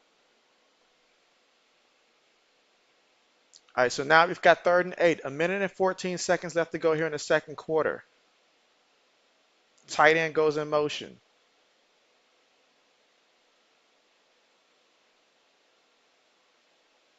Throws it. Ball's tipped. Tried to throw it down. Tried to get a screen there to the back there, but the defense, they figured it out quickly.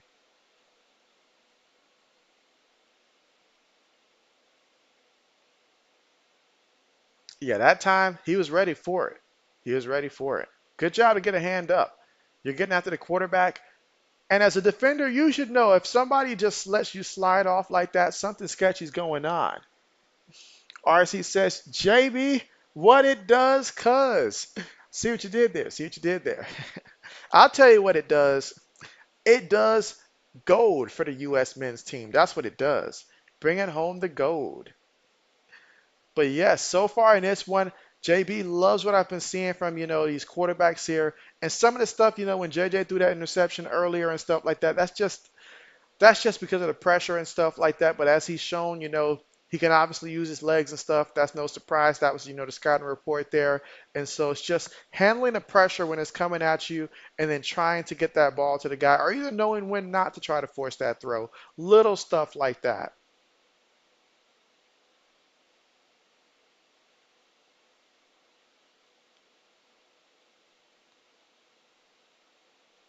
All right, so we're going to get a field goal attempt here from Daniel Carlson here. 56 yards out. Let's see if we can convert. Hold is good. The kick is on the way, and the kick is good. And so 56 yards, nothing for this guy. Let's see, RC says, JB, what's the best thing about preseason perhaps? RC, the best thing about preseason is that one, if you're someone who followed college football, or either, you're just well-rounded with your knowledge of other, NFL teams and stuff like that, or either the UFL, other leagues and stuff like that is what I'm saying. And then you see all these guys competing for spots and stuff like that. Your quarterback competitions, but not just that. Who's going to fill out the bottom of the roster? Who's that UFL guy that nobody knows about that's going to come in, make a difference on special teams, and maybe even earn a spot, some type of, like small role, even if it's 3 to 5 carries in an actual regular season game and stuff like that. Seeing players progression and stuff like that, especially the younger guys going from year 1 to year 2, seeing what type of leap they make and stuff like that. It's just all that stuff because we hear it in camp, but I mean, if there's nobody coming after you, a lot of quarterbacks can make those throws in camps, but we get to see everything that we've been hearing and stuff like that.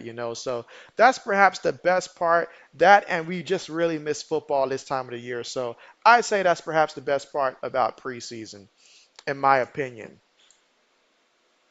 And let's see, Laney says, um, Jacksonville loves Trevor. He's amazing. And Tennessee Vols, you're from Tennessee, so got to be for the Vols. And so, okay, an interesting combination there. So we've got a Florida team in Jacksonville and then also Tennessee. Okay, nice. Speaking of Tennessee, both of their former quarterbacks looked sharp in the preseason and stuff like that so far. Obviously Hendon Hooker down there in Detroit. I am rooting for Hendon. I know he had that injury and stuff like that and had to, recover from that. So I do like him. And obviously Joe Milton with my Patriots and stuff like that. So yes, absolutely. In case you guys don't know, again, for me, my big three when it comes to the teams and stuff like that, I'm a Patriots fan and stuff like that, Ohio State Buckeye, and also, and again, when I say Ohio State Buckeyes, that goes for both college football, college basketball, Ohio State Buckeyes, all around with that. And then obviously with the Lakers when it comes to the NBA. So those are JB teams. But yes, appreciate that. And let's see, RC says, Laney, I'm a Vikings and Jaguars fan, and you love Trevor Lawrence. A lot of love for Trevor Lawrence. And I tell you what, Trevor Lawrence, he got paid. He got paid. I wish I had his agent because he got paid. RC says, maybe it's my fault, but I paid much attention to Tennessee. You haven't paid much attention to Tennessee since Steve McNair and Eddie George. And so, oh man, I remember those days, the late Steve McNair. It was tragic how he passed and stuff. But man, when we talk about some of my favorite teams from the Tennessee Titans, when I first really started paying attention to football, Steve McNair was that guy. I remember back in '03, he was the co-MVP, him and Peyton Manning and stuff like that. Not only that, it was heartbreaking to see how close Tennessee came to winning that Super Bowl against Kurt Warner and the Rams, but to fall a yard shy of actually getting into the end zone and having the clock run out. You can't write it any better than that if you're, of course, for the Rams, but that could not have been worse. I mean, maybe the Seahawks lost to the Patriots, because of the situation. They could have just gave it to Marshawn Lynch, would have been an easy victory and stuff like that, but they didn't, and I'm thankful for that. So many different factors, but man, that was an insane Super Bowl. Speaking of Super Bowls, you guys tell me what was the best Super Bowl that you guys witnessed? Like just the best Super Bowl in your opinion, number one in terms of just back and forth in that game. Meanwhile, McCarthy throws it. That's going to be batted down and incomplete. And he was trying to get it to N'Keal Harry. And you guys know how I feel about N'Keal Harry. I believe they got N'Keal Harry actually. I thought that they were going to convert him to tight end. I see that he's listed here as a receiver, but I thought they were converting him to a tight end. Second and 10 coming up. Let's see, RC says, JB, what's about getting the chance to see players play that never ever played before? And so, oh yeah, absolutely. Especially if you're going in person. Especially if you're there in person and just seeing the guys that you don't never get to see play. That's a big part as well because these guys, they're out there, they got to earn their checks. And so this is how they do it. This is how you say, hey, if I'm going to be on your bench all season, this is what I'm capable of doing. This is what I could potentially do. All right, so we got about 49 seconds here before halftime. Raiders called their second timeout, so that means they want the ball back. They want an opportunity to try to score again before halftime. All right, let's see. RC says, I take that back. You say Derrick Henry with the Titans was pretty dominant. You know what? I mean, for me, obviously King Henry, class of himself. But for me, the whole Steve McNair part, that was exciting. And then after that, the CJ2K, Chris Johnson, that era was exciting just watching Chris Johnson by himself and stuff like that, like the East Carolina Pirate, so that was a good time there. And we had a lot of good running backs that were very exciting in the league and stuff like that before it became more of a like rotation in terms of multiple backs. But Chris Johnson was that guy also. So Tennessee known for having running backs. All right, third and 6, throws it, gets the completion. A yard shy, however, of that first down marker. Excellent job there to make that tackle by the Raiders. 40 seconds remaining, and the Raiders are going to call their final timeout. Minnesota 4th and 1, but it's from their own 31-yard line. And you see Josh McCown on the sideline there for Minnesota. I remember when Josh McCown almost became the head coach of the Houston Texans a couple seasons ago and stuff like that, but it didn't happen. But that's who Houston really wanted at that time. Obviously, they're thankful that things played out the way that they did because they had their current coach. But at one point in time, he was in that consideration despite the fact that he was coaching high school. And let's see, RC says, JB, I never feared the USA that USA wouldn't win gold. You say you might be crazy, but you are not that crazy. I see what you did there. Laney says, hey, RC. Kenneth says, Team USA won the soccer game and basketball game today 5 times straight. USA's won the game. And so, yes, let's go. You know what? I need to buy me a shirt or something that just resembles just purely the U.S. and stuff like that. I need something like that. Meanwhile, punts on the way. Let's see if they get a return. Looks like a good opportunity to return it. All right, so Tucker on the move. Tucker, oh, look at that. 25, 30. Goes out of bounds at the 35-yard line. An excellent return of 23 yards there for the Las Vegas Raiders. Wow. Let's see. Joe says Buffalo and the Giants. That was one heck of a Super Bowl right there, too, and stuff like that. Now, obviously, the Bills, they would like to forget that one. I'm glad that Mike didn't have to witness that, but that is a great Super Bowl to select right there. Let's see, RC says, I might be the biggest NFL football fan since like 2010. You said was a huge fan from 95 to 2010, but looked like an expert with the quarterbacks. You know quarterbacks pretty well. Absolutely. And let's see, Braden says Steph hit 8 threes. He was on. He hit 8 threes. Wow, that is insane. That is crazy. Meanwhile, quick pass there picks up about 3 yards before he shoved out of bounds there. And again, that was DJ Turner, his first catch since he got the touchdown earlier in the end zone. 19 seconds to work with. And let's see, RC says Kenneth, that USA versus Brazil's women's soccer game was pretty good. And let's see, RC says Trinity Rodman is nice on the soccer field. Let's see, Braden says today it's been fun. You say your voice is so shot. 2nd and 7. Again, 19 seconds before we hit halftime. Minshew in the pocket. Throws a rainbow out there, incomplete. Took off 5 seconds with that pass. 14 seconds left.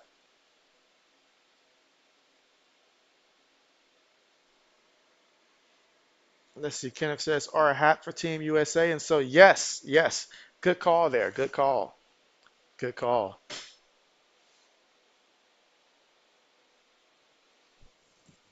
But yes, this is wonderful. And then I haven't set up the stream, but I already know that when it comes to week 0 for college football, that's right, week 0, I'm going to be streaming. I'm trying to remember which team it was. Which team is going to be playing in Ireland? Is it Georgia Tech versus Clemson, I think, or maybe I'm off. But whichever game that is, that's the one that JB is going to be streaming when it comes time for my first college football stream of the season.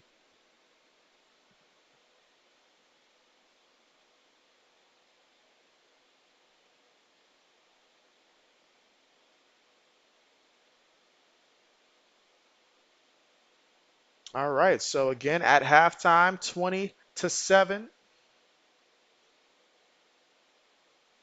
And so, what a first half it was. Saw a lot of things that I did like offensively. What I didn't like, though, because I talked a lot about what I have liked, we'll start with what I didn't like. What I didn't like is some of the arm tackling that we saw earlier when, and Wagwu went out there and had that 48-yard, I believe it was 48-yard run earlier, and the safety probably could have cut it at like 20, 18, 19, 20, but he took a terrible angle, which allowed for Nwagwu to go ahead and score that touchdown. Took a terrible angle, went out there and was reaching. We had guys that were reaching, and we're talking about guys supposed to come up and make that tackle because it wasn't like they were on the outside and you're just trying to extend and stuff like that. So I've seen that out there. But other than that, defensively, didn't like that.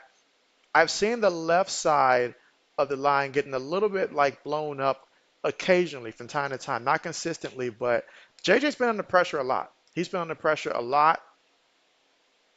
And I didn't like and obviously with him being, a rookie and stuff like that, I'm going to give him a pass. But when he felt that pressure and he threw the ball up there, I get what he was trying to do and stuff like that, but was not able to put the oomph on the ball that he needed to get the ball where it needed to be. He needed to lead the receiver more towards his outside shoulder there, but because of the pressure and he was going the wrong direction there, that's why he threw that interception there. But he's young. He'll figure that out there. And let's see. All right, so Kenneth says, okay, so that's Florida State and Georgia Tech. Okay, so I thought it was Kenneth. Okay, so that's Florida State and Georgia Tech. So yes, that'll be the game there. Appreciate that, Kenneth. Good looking out. All right, so Joe says, don't forget that University of Miami and the Gator game. And so is that week 0 or week 1? I believe that is week 1. Again, I know it sounds confusing there, but week 0, they have a few games that play before everybody else play and stuff like that. So I believe the Miami Florida game, and somebody correct me if I'm wrong, I believe that's a week 1 game as opposed to week 0. And so, and college football has always just had that week 0 type of matchup. But I'm looking forward to it. I'm looking forward to it. And just a heads up that JB will indeed be streaming again tomorrow. And the game that JB is going to be streaming, because I set these up in advance, so the game that I'm going to be streaming tomorrow is, all right, yeah, so it's the Cowboys and the Rams. That's right, how could I forget? The Cowboys and the Rams, that's going to be my next stream tomorrow. That'll be 4:30 Eastern Time, 3:30 Central Time. Again, the Cowboys and the Rams will be JB's next stream there. So we'll get to take a look there. Obviously, I'm not anticipating CD Lamb to suit up for any reason in that one. But they need to go ahead and pay CD. They need to go ahead and pay him. I mean, he has been tremendous. And I mean, y'all know how I feel about Ezekiel Elliott, coming from Ohio State, being an Ohio State fan. But at the same time, I'm a realist. And so Zeke doesn't have it anymore. So since he's going to be running back 1 for the Cowboys, they're going to throw the ball even more this year and stuff like that. So they're going to need CD to be out there and fully committed. And they're going to have to work him like he might just have another career like season and stuff like that. That's what I'm anticipating. If he can stay healthy and stuff like that, upwards of 143 receptions, I'm thinking maybe even like between 16 and 1900 receiving yards as well. Like this could be a really big season for him again, pending health. And let's see, Braden says touchdown Packers. You say, okay, Clifford did better. Who did he throw that one to, Braden? Who did he throw that one to? And right now, the Raiders getting an abundance of support here. Okay, 65% of our 17 votes say that the Raiders will win more games here. Who's willing to go out there and to tell me what number that the Raiders are going to win in terms of how many games they're going to win?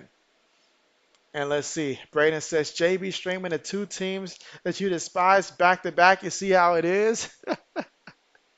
I mean, think of it this way. Think of it this way, Braden. It's a good way to evaluate so that way you know their weaknesses and stuff like that. But nah, it strictly came down to the timing. I would have done the Broncos and Colts game, but since that one came on at like 1 o'clock Eastern time on a Sunday and stuff like that, that was tough. So I had to go off the timing of it. But yes, JB's looking forward to it. Let's see. Brandon says it was actually a touchdown run, but he looked better on the drive. Oh, he did. Okay, so okay, I got you. I got you. So it was actually a run, but he looked good on that one. Okay, bet. And if Wick keeps making plays like that, they're going to give him his own Wikipedia out there. I'm going to start calling that man the Wikipedia out there, spitting knowledge on these young guys out there. The Packers up that one 14-3. Who do you guys think is going to be the starting quarterback for the Raiders? I know that they're still in the quarterback competition. There's still plenty of play to go. Both quarterbacks have looked good in this one. But Aiden O'Connell, 7-9, 76 yards. Gardner Minshew, 6 of 12 for 117 yards, 1 touchdown, no interception. I wish I could just ask Devontae, who does he want to actually, throw him the football? Because whoever Devontae wants, ultimately, Devontae Adams, that's who's going to be throwing him the football. Best believe that. So he'll probably be able to tell you better than anybody.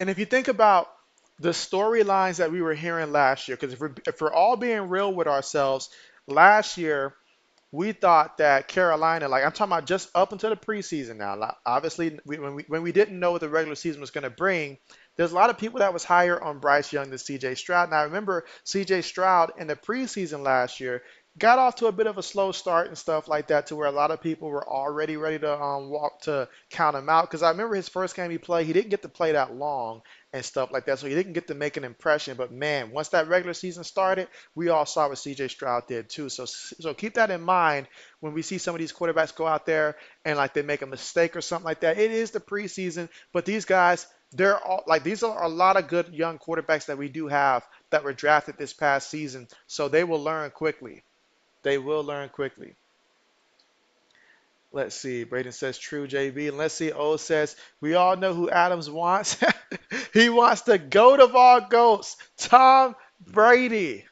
That's what he wants. And I'm getting to see Caleb go out there and make some throws and stuff. So I'm going to be paying attention to see how the Bears look, because Caleb can be very exciting out there.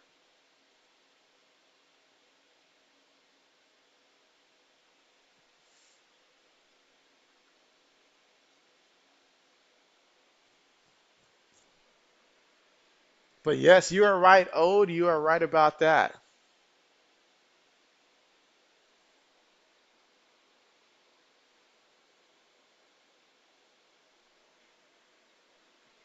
Tell me this, Ode. How many games do you have the Raiders winning? How many games do you have the Vikings winning?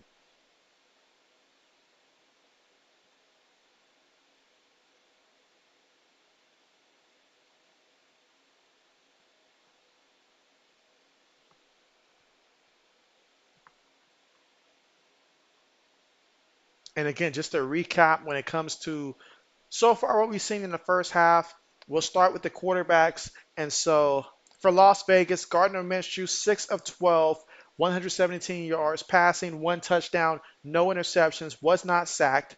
In fact, he had one carry for 7 yards. Aiden O'Connell, 7 of 9, 76 yards passing, no touchdowns, no interceptions, was sacked once. Again, Aiden O'Connell started this one off as QB1 today for the Raiders. As for Minnesota, J.J. McCarthy, 6 of 10, 77 yards passing, no touchdowns, threw to one interception, was not sacked. He does have two runs for 18 yards in this one. And then Sam Darnold, he got one drive, but he was 4 of 8 for 59 yards out there. No touchdowns, no interceptions, was not sacked. And on the ground game for Minnesota, and Waru has the most rushing yards here. I'm sorry, in Wangru, and he's 5 of 52 for 5 carries for 52 yards and a touchdown. But again, he had that one huge run for 48 yards there, which was tremendous there. Again, safety took a horrible angle, but he got that touchdown there. So that's something that I'm sure that he's excited about. And then Ty Chandler, he had 7 carries for 33 yards as well, his longest run for 16 yards. And then for the Raiders on the ground, Zamir White, led the Raiders with carries in the first half, 6 carries, 23 yards, and a touchdown, longest run 5 yards. Alexander Madison against his old team, and he had 3 carries for 15 yards there, longest run 7 yards. And then Amir Abdullah, he had 3 carries for 9 yards as well. And then Gardner Minshew, as I mentioned earlier, he had that one carry for 7 yards. Now let's take a look at the wide receivers here, because a lot of these receivers have been looking pretty good in this one for both teams. So I'll start with the Raiders on this one. So right now for the Raiders, Trey Tucker. He's been big play Trey today. He's got 2 catches, 73 yards, including that 44-yard catch. He's been targeted 4 times in this one. Jacoby Myers, when he was out there, had 3 catches out of 3 targets, 45 yards. Longest catch was 24 yards. Brock Bowers, a tight end, rookie tight end, 2 catches, 25 yards. DJ Turner got into the end zone on a 20-yard catch. He also had a 3-yard reception after that as well. So he has 2 catches for 23 yards. And then you've got Amir Abdullah at the backfield. He did catch for 10 yards. Michael Mayer, 1 catch, 7 yards. Now, Harrison Bryant did not get a catch, but he got lit up. He got lit up that time by the safety after going for that ball. And so that's definitely one in which the quarterback could have done him a favor and not let him into harm's way. Now, looking at the Minnesota Vikings at wide receiver, Jalen Naylor. He's got 3 catches for 63 yards in this one, including a 26-yard reception. Then you've got Tristan Jackson. He's got 2 catches, 45 yards. Longest play was 24 yards. And then out the backfield, and Wagwu, he's got 2 receptions for 9 yards. So a pretty solid day for him. Josh Oliver had a catch for 7 yards. Jordan Addison, one catch, 7 yards as well. And Trent Sherfield Sr., one catch for 5 yards.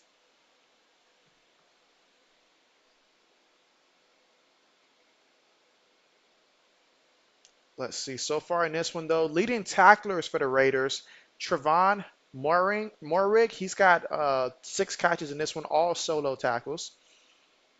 And then you've got, for the Minnesota Vikings, their leading tackle is Theo Jackson. He's got 5 tackles in this one.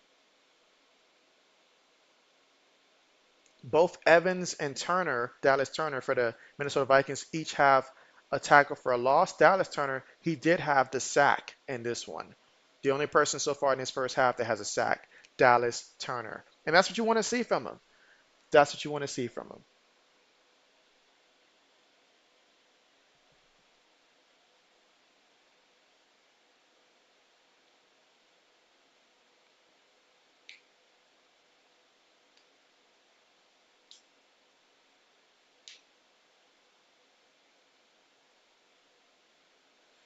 All right, and again, we are awaiting the start of the third quarter here shortly.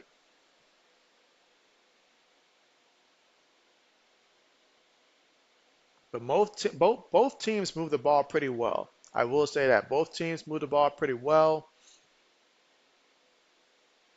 And obviously, we saw some good things, evaluating J.J. McCarthy, obviously him being able to move his legs and stuff like that. And then we saw a couple with the pressure in his face and stuff like that to where that's something he's just got to work on and stuff like that. But hey, rookies, they get better. We all know that. Nobody's holding that against them for sure and stuff like that. But I've seen a lot of positive stuff. Again, 6 of 10 for 77 yards for J.J. McCarthy so far in this one. No touchdowns, one interception. As we get ready to continue the game here to start the third quarter.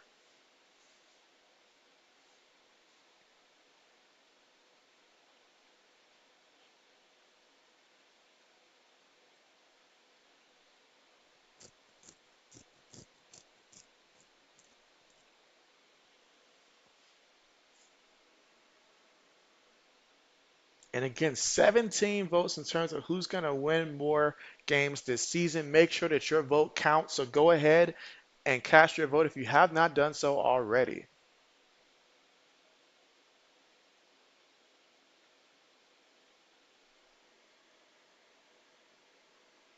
All right, we got another vote in. Okay. Okay. Nice, nice. 18 votes. Raiders still leading the poll here.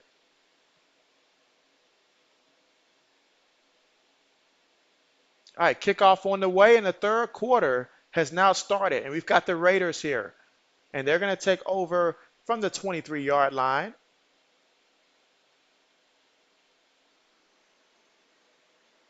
Let's see. Braden says, Sean Clifford with another nice play. And so nice. I mean, last year from the Browns, obviously, we saw how stout that defense was, but we know how things change from year to year in the NFL and stuff like that. And I know it's preseason and stuff like that. I know it's preseason. So we will refrain from that. But man, right now, Green Bay off to a good start. I know you're happy about that, Braden. You say 17 to 3, Packers leading at the half. But here we go in this game.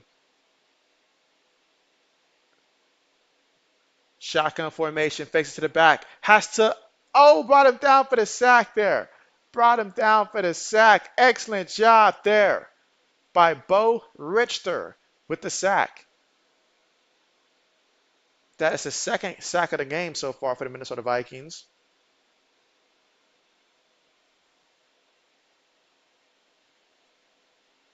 Yeah, and that time, quarterback tried to elude him but could not. All right, 2nd and 19. So he lost 9 yards on that sack. Again, 5 seconds. They got to hurry up. They might have to burn a timeout here. Oh, but they got it off in time. Throws it. Incomplete, and a penalty. And again, that was Brown. Anthony Brown Jr. quarterbacking right now for the Raiders. I was wondering who was quarterbacking. So that's Anthony Brown Jr. Okay, I like Anthony Brown. Liked him in college and stuff like that, so I'm rooting for him. Let's see. You say also our kickers are hitting their kicks, and so that's that's where it starts. I mean, preseason or not, you never want to see a field goal kicker go out there and miss. You never want to see that. I know that was one thing that I was really watching during the Patriots and Panthers game, like the few opportunities that we did get to see, because it's super important with these field goals and stuff like that. I got to know who my kicker's going to be.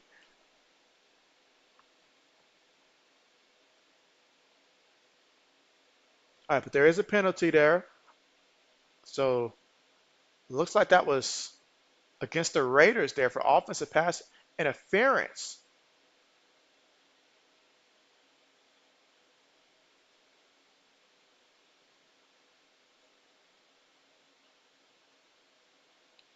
All right, so 3rd and 19 out of the shotgun. Let's see if Anthony Brown chooses to use his legs on this one.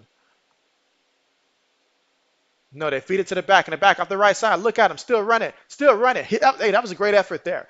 It may not have gotten the first there, but he picked up 13 yards. That was dialing low there with the carry.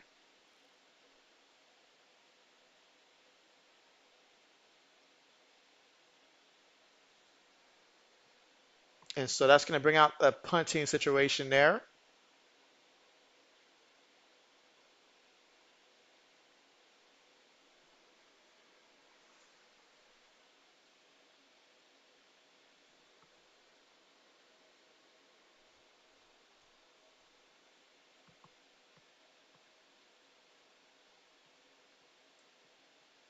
All right, let's see. Punts on the way. All right, caught at the 31-yard line. I feel like this season I'm gonna do my best to see if I can squeeze in a few more college football streams as well and stuff like that because I feel like haven't gotten as much as I'd like to for that, but we will see. Like I typically get in once a week and stuff like that, but I'll see if that can improve. All right, let's see. And so RC says, guess what's coming into the 2028 Olympics, JB? And so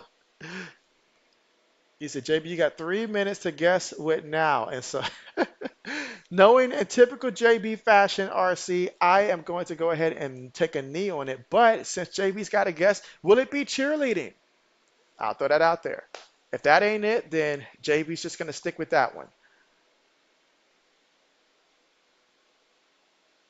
Although, not sure how that would work exactly, but it would be interesting. And now RC's got JB over here in suspense now.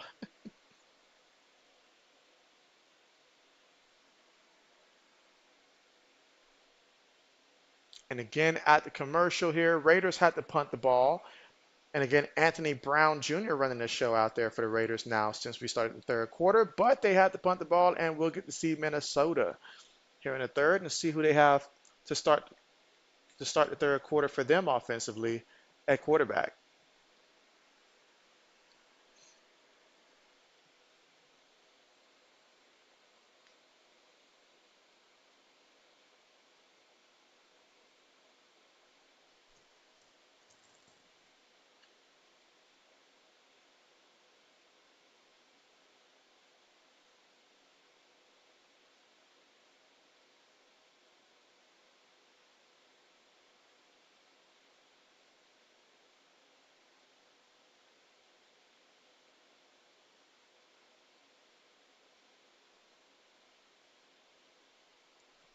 All right, so returning back here to the action.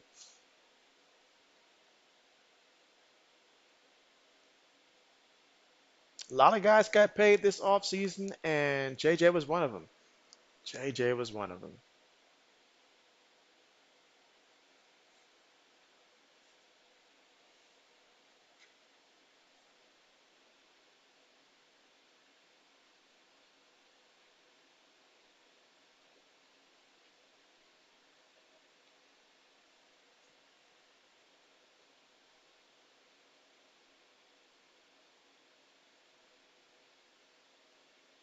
All right.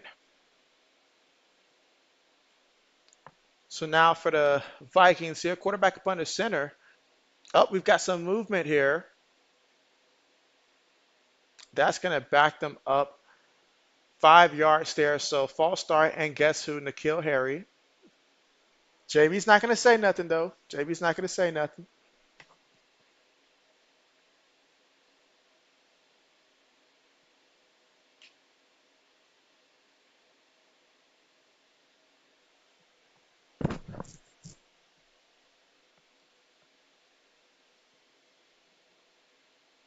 All right, so here we go.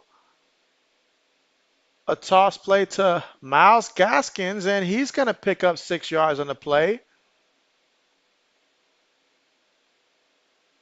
Good old Miles Gaskins. I remember a couple years ago in fantasy when he was really first getting playing time for the Dolphins and stuff like that. I had to pick him up because I had drafted, I think, Saquon that year at the second pick, and Saquon had got injured for the season.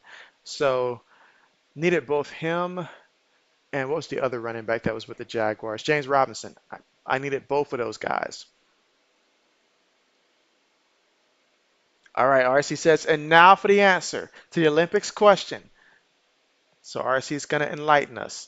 2nd and 9, throws it over the middle, incomplete. Incomplete, so JJ McCarthy throws an incompletion there. 3rd down coming up, 3rd and 9.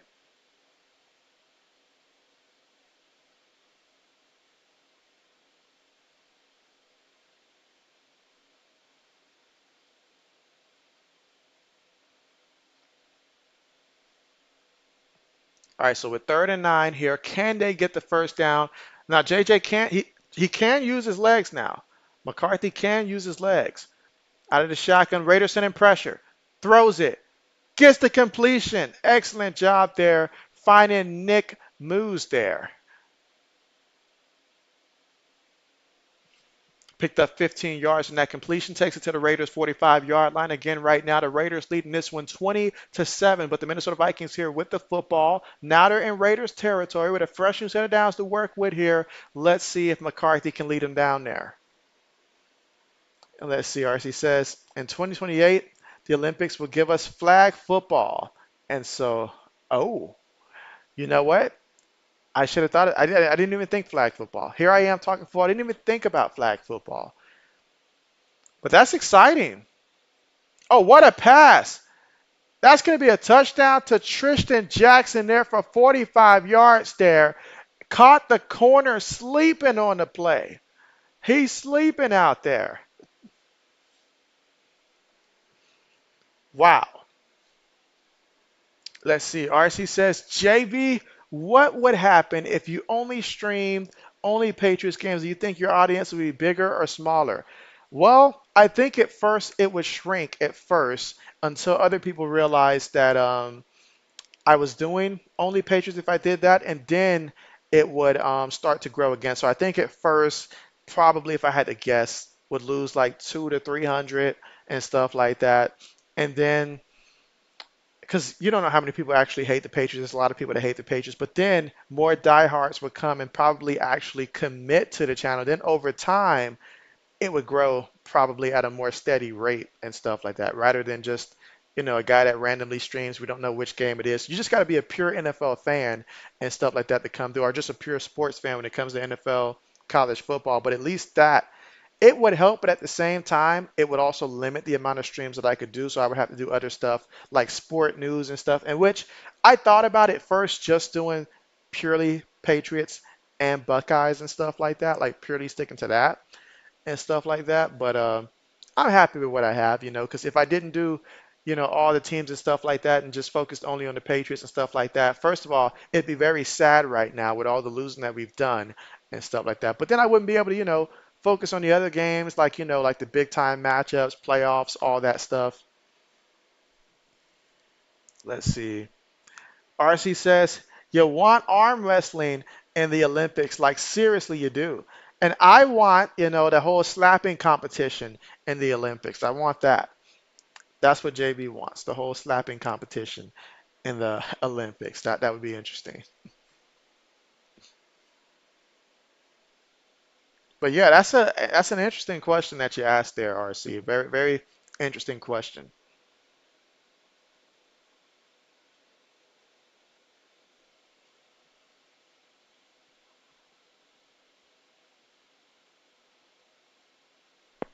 or I should at least say I feel like my engagement probably would be higher because at first it would take a dip, but the engagement would get higher because if I'm only covering one thing, that means everybody who's on the channel has the same interest and stuff like that. Whereas if somebody's seen me stream an NBA game and they liked, the stream, so they join, but then they notice that I'm covering a lot of football and stuff, they'll just probably fade away and, not be as engaged. Or if they only like football, like the NFL, then I'm doing like the UFL and stuff like that, and they might not do that. So stuff like that. But if you purely are sticking to one thing, your audience, they're there for that one thing. And so they'll routinely show up because you're covering what they have interest in.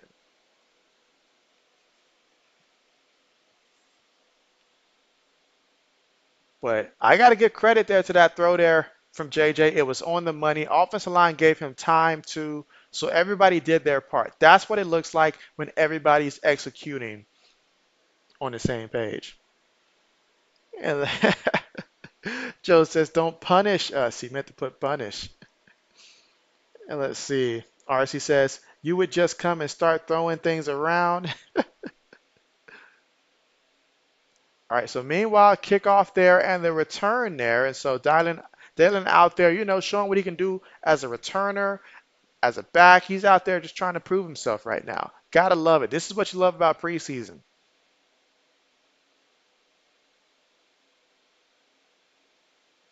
And man, JJ's fired up over there. He's loving it.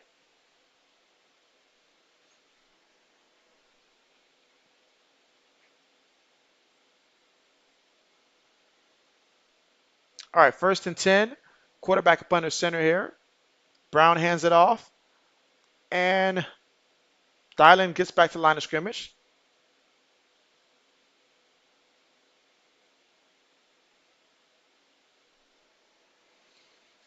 Let's see. RC says, I was on live stream yesterday in the chat section, and the channel host brought up this slap boxing league, talking about they just smack the daylights out of people. And so, yes, at an international level, though, like that could get pretty intense there.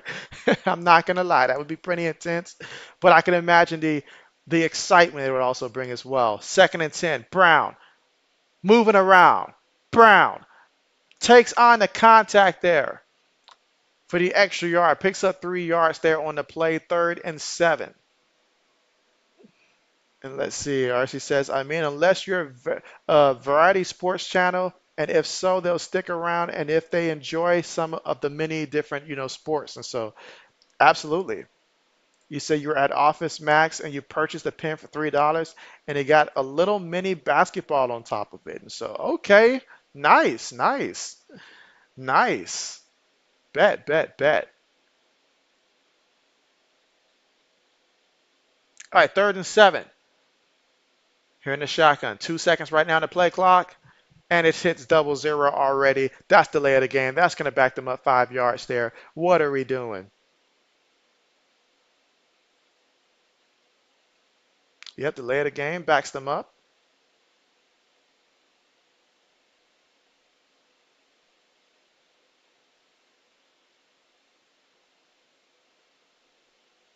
All right, so we got a third and 12 situation coming up.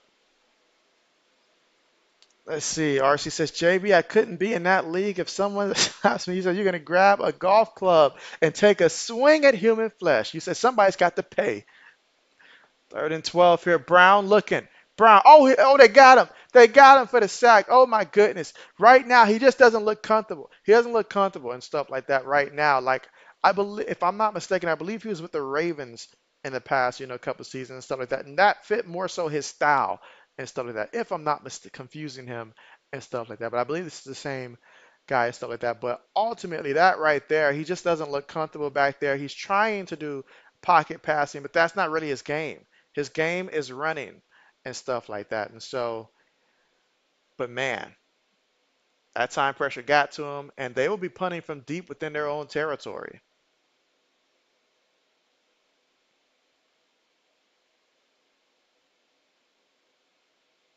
Caught at their own 34. Brought down at the about 36-yard line. All right, RC says, imagine someone, another man smacking you like an angry housewife mad at her husband. You find zero joy in that. You say, how good is McCarthy looking? And so, well, that touchdown there by McCarthy certainly makes it look like really good now. You know, he's 8 of 13, 137 yards. He's got one touchdown. He's had a couple, big throws and stuff like that, from 20 plus yards. But when the pressure has been in his face, he threw that interception earlier in the first half when the defense had more of their starters out there and stuff like that. So, the biggest thing for him is going to be adjusting to how fast that pressure gets to him, and then his decision making when you're fading in the wrong direction and stuff like that. Then you're trying to make a throw because he's making the right reads. He's making the right reads, but that time, just with the pressure, wasn't able to get enough on the ball there. So I've seen the good, and I can see where he has to improve, but certainly understand. Obviously, why he was a first round pick, and he's showing that, hey, once he gets the hang of things and stuff like that, he's going to be a tough guy to bring down and stuff like that. And he'll be able to make some plays. He'll be that guy that annoys defenses and stuff like that as he's able to move around, buy time and stuff like that, and then, throw that ball.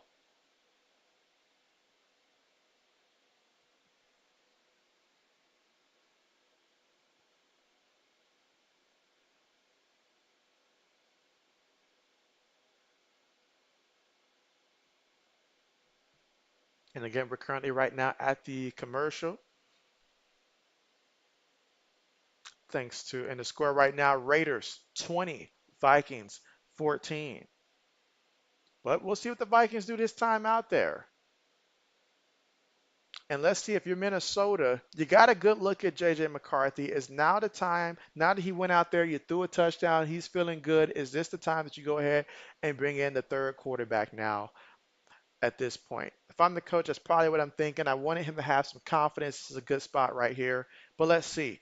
Obviously, I'm not the coach, so let's see what they call.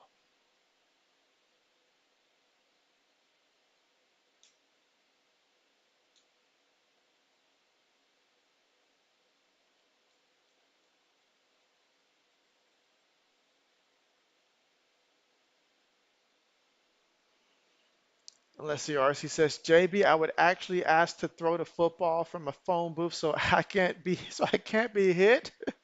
He said, wait, that might feel worse getting hit inside of a phone booth. Yeah, well, I tell you what, good luck making the defender miss from inside the phone booth if he's in there with you.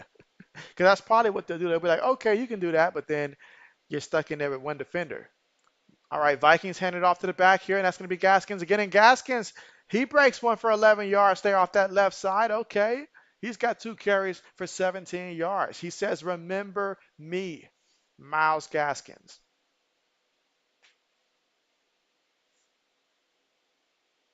At one point in time, he used to get the lead carries for the Miami Dolphins at one point in time, which probably feels like a lifetime ago for him. 8 minutes and 25 seconds left to go in the third. Close game here. Raiders up 20-14, but it's the Minnesota Vikings right now with the football. And McCarthy's going to hand it off to the back. Again, the back is going to get a yard on the play off the left tackle. Second down coming up. 2nd and 9. And so, Richard, what's good with you? Richard says, hey, just joined. He says, has JJ played? And so JJ did not play in this one. Yeah, Justin Jefferson did not play in this one. They sat him out, which I understand that. I understand that. It makes a lot of sense right there. Just paid the guy. Don't need him necessarily for this one and stuff like that. So, yeah, he did not play, Richard. But glad to have you here. Glad to have you here. How are you doing? RC says, my creative phone booth on the grass turned out to be, uh, wait for an epic failure. All right, 3rd and 2 right now. So McCarthy. Again, McCarthy currently so far 9 of 14 for 145 yards, got a touchdown, got an interception as well. McCarthy. Oh, he lost the ball. It's a fumble. It's a fumble. The Raiders have the ball. Now that time, that's on the tackle right there. That's on the tackle. He's standing there, getting ready to make the throw, and then the act of the throw, that time, his tackle got beat. So that's on the tackle, but that's something that in time he'll be able to sense that a little bit better because we know he's got the mobility to where if he steps up and stuff like that, he could have dodged that, but he just didn't see it. He didn't see it coming. He didn't see it coming. He didn't feel it coming.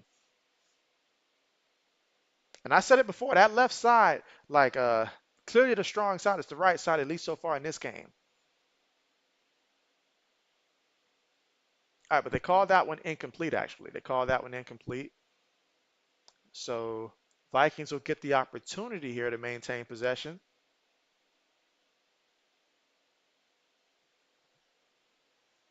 And they're going to go for it. They're going to go for it here.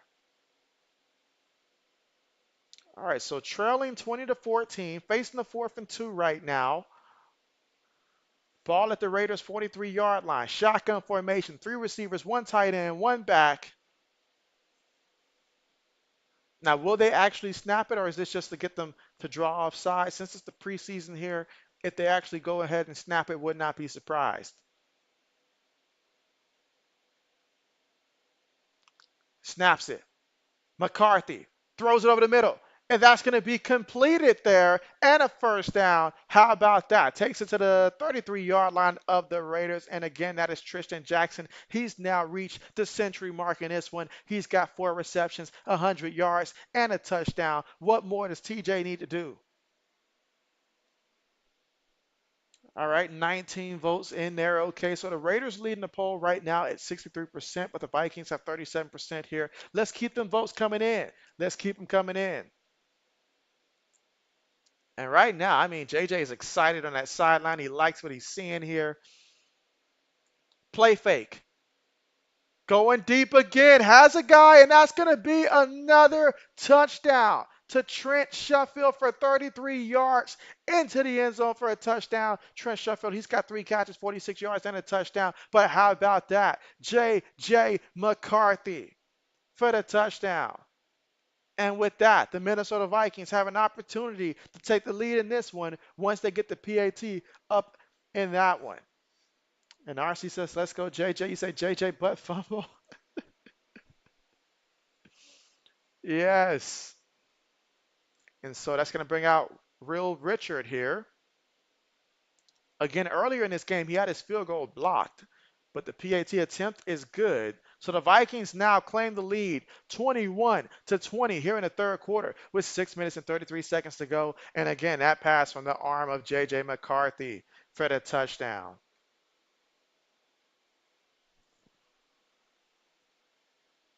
And so far, J.J. McCarthy, 11 of 17 for 188 yards, 2 touchdowns, 1 interception. In addition to that, he's also got 2 carries for 18 yards. So, wow, I mean, these guys are going after it. Like, they are going after it. But now, once we come back for the commercial, we'll see if the Raiders are able to respond. But that drive by Minnesota was 6 plays, 63 yards, 2 minutes, and 24 seconds in terms of time possession off the clock. And they are roasting the cornerbacks for the Raiders in this one. That secondary needs a lot of help and a little bit of prayer, it seems like.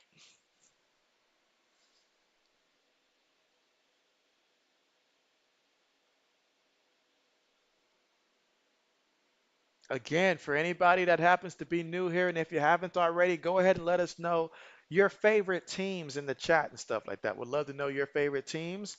And if you want to tell us, how many games you've got the Raiders and Vikings winning this one this season, let us know. Again, appreciate that. We got 20. We've reached 20 votes here on the poll. Love it. Love it. And we still got plenty of time to get more votes in. But right now, it seems like the Vikings, they're climbing up the poll there. Everybody's seeing this right now by McCarthy, and they're like, wait a minute. Wait a minute.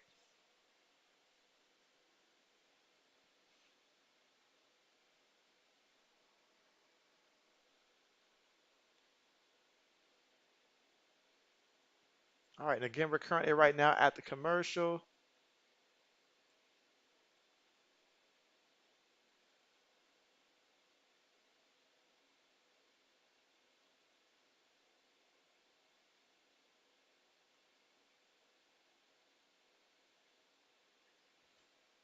Currently at the commercial. But man, it feels great to have football on the weekend.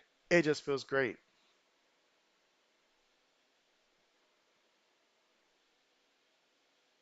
But we're in the third quarter. 6 minutes and 33 seconds left to go in the third quarter. Minnesota has taken the lead. They're up 21 to 20.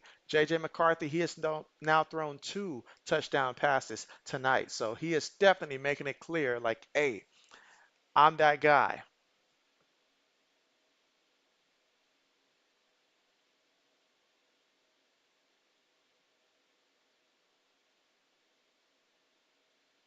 All right, so kickoff on the way. It's going to be returned by the Raiders. He's at the 15, the 20, 25, 30, 35 before he gets knocked out. And that is Tyreek McAllister with the return there. Picked up 35 yards there before being pushed out there. I like the burst that I seen from him on that play.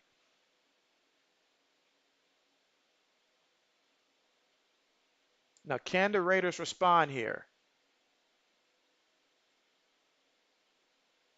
With Brown in there and quarterback, the Raiders would be wise to come out here with a run-heavy approach and allow Brown to use a little bit of his legs here. If you let him use his legs, that would certainly help.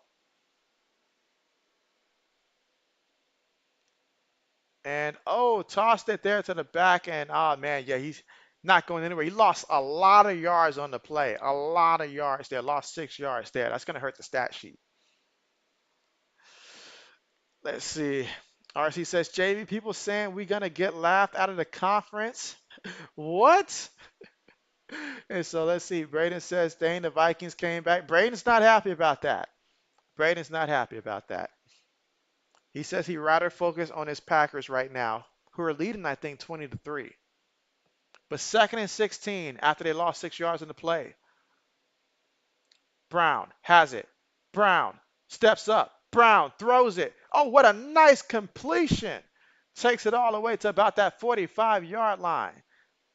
Look at that. And that's Jalen Guyton there with the catch there. 24 yards. He said, get off of me. And that time, excellent throw. He stepped up into it, got the ball there, perfect spot, receiver able to make the catch, protect himself, gear up for the thing. Excellent job there. Let's see. RC says it'll be JJ job by week 3 or week 5, JB. And so I would say, when is the bye week for the Vikings? Let me know when. Like, do they have an early bye week? And who are their opponents in week 3 and week 5? I'll say definitely. I'm leaning towards. If it wasn't for Sam Darnold and stuff like that, I would say week 5. But since it's Sam Darnold, I'm gonna say week 3. But I feel like obviously, week 5 is a safer bet to say, but I can see week 3, especially it depends on the record of Minnesota at that time. But you know what? I'm gonna say week 5. I'll go ahead and say week 5. Given those two options, I'll say week 5. All right, so 2nd and 11 here. Shotgun formation for the Raiders. Feeds it to the back. Makes one guy miss. Gets flipped on his head there, but picked up about 5 yards on the play. However, there is a penalty. And let's see. RC says, Braden, yes, my team for sure did.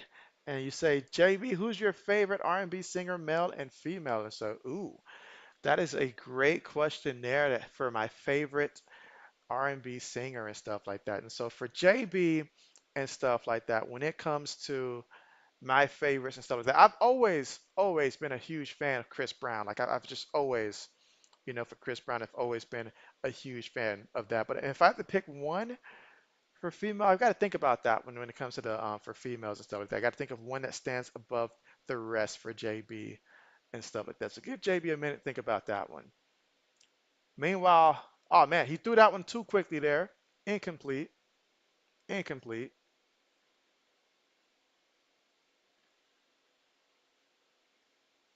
So we got 3rd and 21 right now.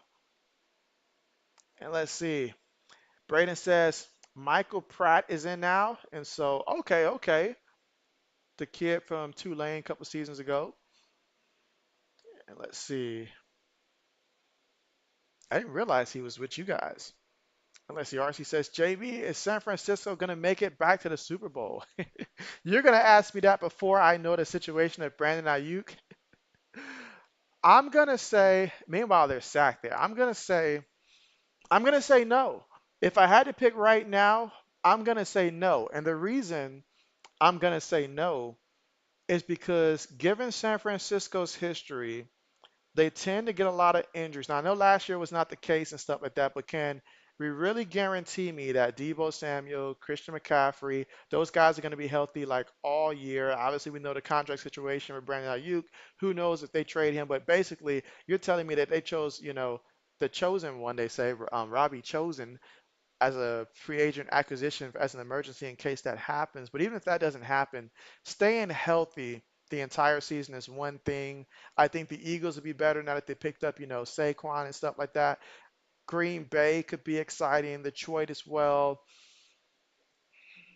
If I had to pick right now, I'll say no, but they will go. Obviously, playoffs go pretty far, but I could say no because when you have high expectations for a team, especially a team that loses in the Super Bowl, it's just tough that next year, especially once you had a team that was like completely healthy that one year, for everything to just line up again like it did the year before.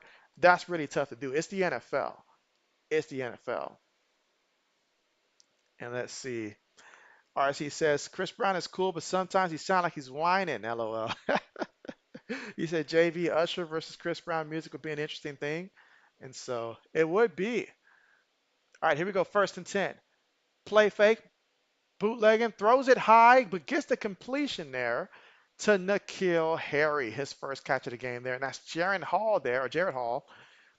And so I remember last year in the preseason with Jared Hall, there was even some speculation about is Hall the future by some people, not many, by some people and stuff like that. But what I can say is that I believe that he can be a good backup and stuff like that. As long as he continues to develop, and it may not be, for a year or two, but if he can hang around, I feel like he can continue to develop, and that's what you want to see.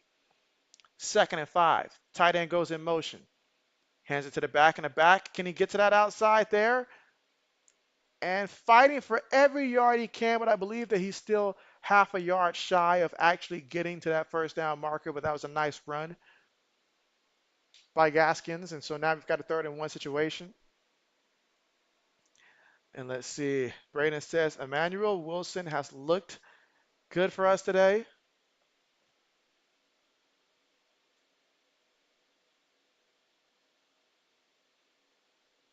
All right, so 3rd and 1, 2 minutes left to go here in the third quarter. Can the Vikings get this first down from their own 15-yard line? They certainly don't want to punt it from their own 15. And so, how did he not get that? He grabbed him by the leg there and did not let him get to that first down marker. I really thought he was going to shake that off and get to that first down marker, but the Raiders made a great play, and that's going to bring up 4th down.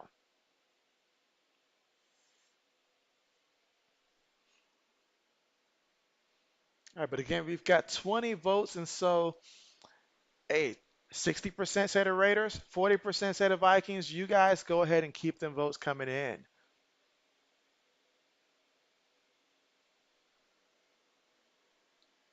And so punts on the way. Ooh, that was close. That was close. A little too close for comfort. And it goes out of bounds. Now, where they're going to mark it out of bounds, that's what I want to know. I said number 49 for a punter is diabolical out there. That's like, wow.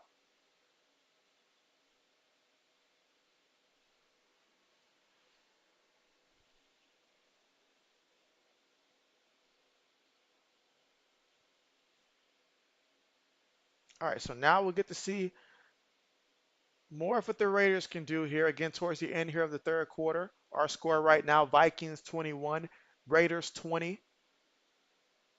Looks like JB chose the right game to stream today, guys. Like, this has been a very exciting game. But here we go. Shotgun here for the Raiders. Gives it to the back and the back. Trying to get to the outside. Not going to happen. Not going to happen. But he did fall forward there for a yard. Again, so far, Dylan Loeb, so far, he's got 4 carries for 8 yards in this one. 45 seconds left to go here in the third. So we're almost concluding the third quarter.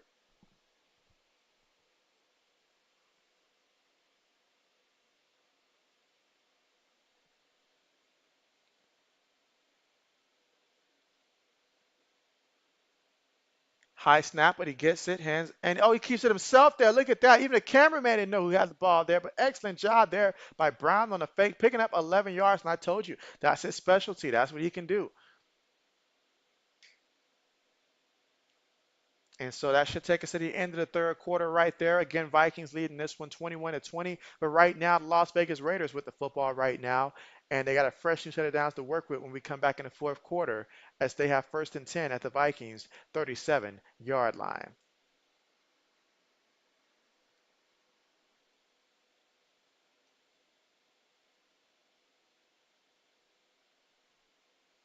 And again, just a reminder that tomorrow's game that JB will be streaming is between the Dallas Cowboys and, as you know, the Rams as well. So the Cowboys and Rams, that is going to be the matchup tomorrow.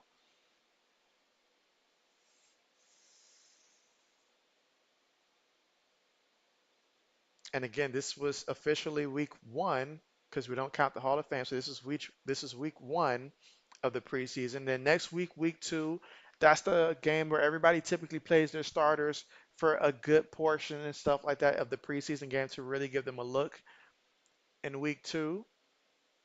And then, hey, we're getting closer and closer, guys, to once we get to that regular season, which we're all counting down for that regular season.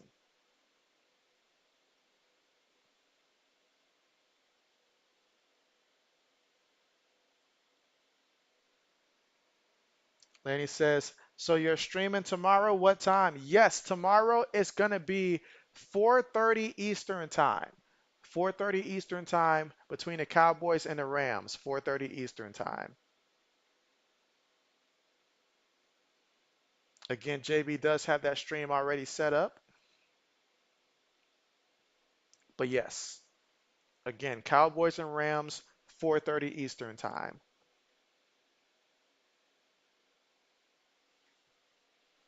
All right. Meanwhile, it's not too late for everybody to get their votes in. If you haven't voted already to let JB know who is going to win more games this season, it is not too late. Laney says Laney will be there. I appreciate that. I appreciate that. Yes. Again, I believe that's the final. Is that the final game tomorrow of week one preseason? I believe it is. So tomorrow, there's only two games that come on tomorrow. The first one is Denver and Indianapolis. That one's going to be 1 o'clock Eastern time. And then the second one will be the one that I'm streaming, the Cowboys and the Rams at 3:30. All right, so here we go, fourth quarter. And at this point, everybody that we're going to see in the game right now, or at least most of the people we're going to see in the game right now, they are fighting for a roster spot because you're always fighting for a roster spot and stuff like that, especially if you're a veteran. Even if you're better and stuff like that, organizations will look for a way to cost cuts and stuff like that if the other guy is cheaper and he shows that he can do something equivalent to what you can do and stuff like that. So definitely it's always an opportunity for these guys out there to go out there and try to carve roles for themselves in a roster spot. Here we go. Brown tosses it to the back and the back off the left guard. Look at that. Still running. Takes on the contact all the way to about that 20-yard line of Minnesota. And that is Sincere McCormick with the carry. His first carry of the game today. And so it looks like it's going to be the McCormick show here in the fourth.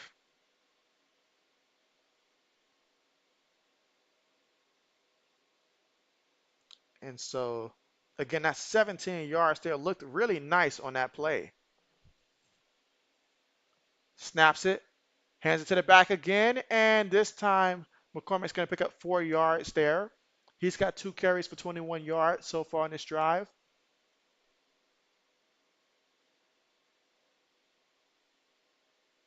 And again, Sincere McCormick, he's in his second season out of UTSA. 5'9", 205 pounds, 23 years old. Again, that's number 28 for the Raiders back there at running back. Sincere McCormick. Now, second and 6.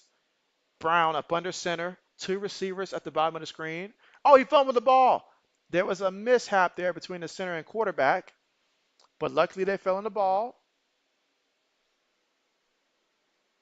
And let's see. Braden says DTR is in at quarterback for the Browns. And so, yes, he got a little bit of playing time last year. Dorian Thompson Robinson. Okay.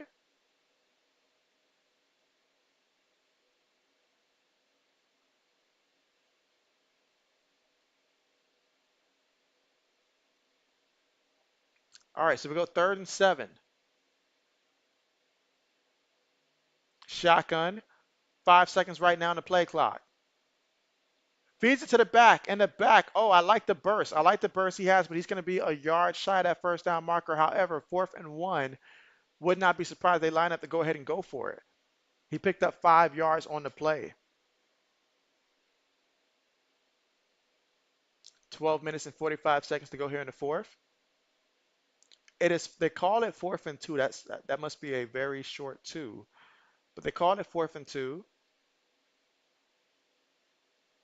All right, they're going to go ahead and go for it. Now, I like this because you have the option to where give Brown the option to either keep it himself or hand it to the back. Is what I would have done. But here we go. Play fake, bootlegging. Guy in front of him. Got to make something happen here. And he does. I don't know how he did it, but he did. He did. Wow. I thought for sure that they had him because the defense had it guarded nicely. But sometimes when a guy's just special at doing something, this guy definitely is a specialist when it comes to scrambling. And look at that. First, you had the first guy reach out, unable to trip him up. Second guy whiffs. I don't know what kind of tackle he's doing, but my man just literally just put the elbow up, just whiffed at him. That wasn't enough. Brown, he's about that life. Now Brown's up under center here. We got a fullback in the backfield here. The receiver goes in motion, gives it to the back in the back up the middle. Gonna pick up about 3 yards there. Again, McCormick so far on this drive, 4 carries, 29 yards. Now we're looking at a 2nd-and-goal situation for the Minnesota 5-yard line.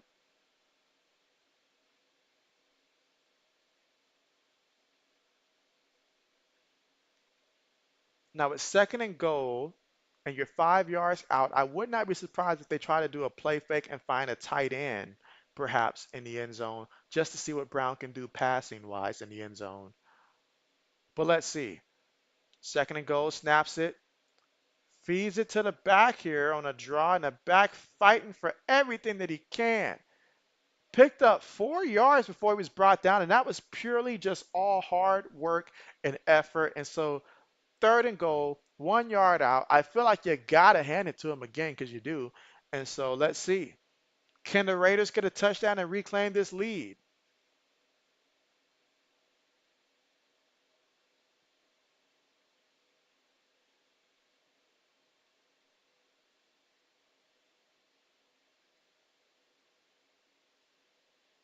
All right, so 3rd-and-goal. Feeds it to the back. Oh my goodness. Oh my goodness. Oh my goodness. He lost 3 yards there on the play. They were ready for that. They knew exactly what was coming on that play. They said not. So I mean, I don't know why you lined up in a shotgun anyways. If you're just going to hand it off there, go ahead and go big. But hey, it's preseason. You try things. It didn't work. Wasn't McCormick's fault at all though. That the line got beat on that play. So now they're going to go ahead and kick a field goal.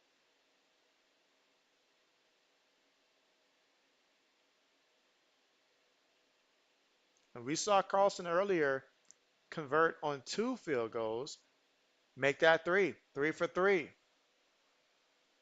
So the Raiders reclaim the lead right now, 23-21 here in the fourth quarter with 9 minutes and 43 seconds of action left to go in this one. The biggest thing on this drive was that McCormick was able, like that big run he had for 17 yards. McCormick was great and stuff like that in this one. And then also Brown, especially that big conversion he had on 3rd down where he just went ahead and I'm sorry, that was 4th down, just went ahead and just found a way to get that first down.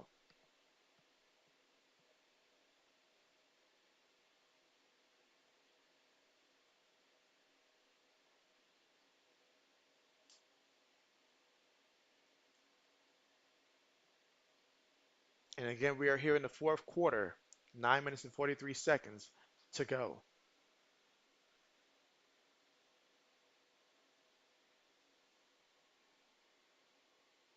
And again, to take a look at all the quarterbacks so far in this one today, we will start with the Raiders. They started off first with Aiden O'Connell. He was 7 of 9 for 76 yards passing. No touchdowns, no interceptions, sacked one time. And then they moved on to Gardner Minshew, who was 6 of 12 for 117 yards, one touchdown, no interception. And then Anthony Brown Jr., 1 of 3 for 24 yards out there, was sacked 4 times so far in this one. But that one completion he did get, that was a nice throw that he did throw. So we'll see more of him, throughout the remainder of this game.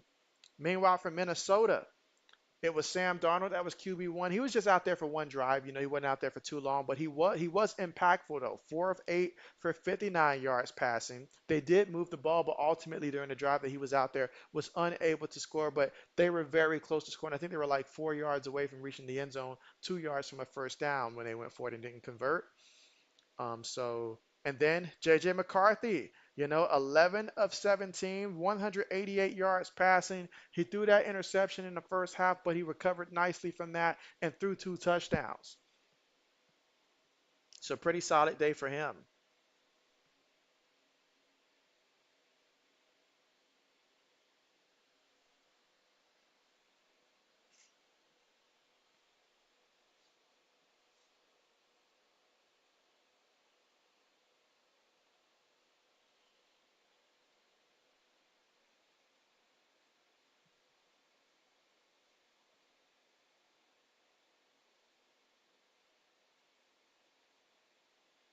All right, and getting ready to continue this one here in which, hey, this game extremely close. Who's gonna win? And let's see. RC says we got a preseason barn burner, and so yes, we do. I had a feeling this was going to be a close game, but I didn't expect it to be like this. But I guess it makes sense. It makes sense. Kickoff on the way. All right, so now he's going to return it at the 10, at the 20, stumbles and goes to about the 20, 25-yard line.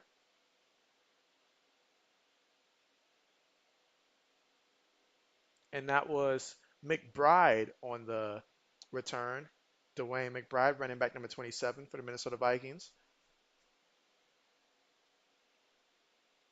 And again, special teams so important for the guys on the field. When they get these opportunities, it's about showcasing to the coach that, hey, I can do this.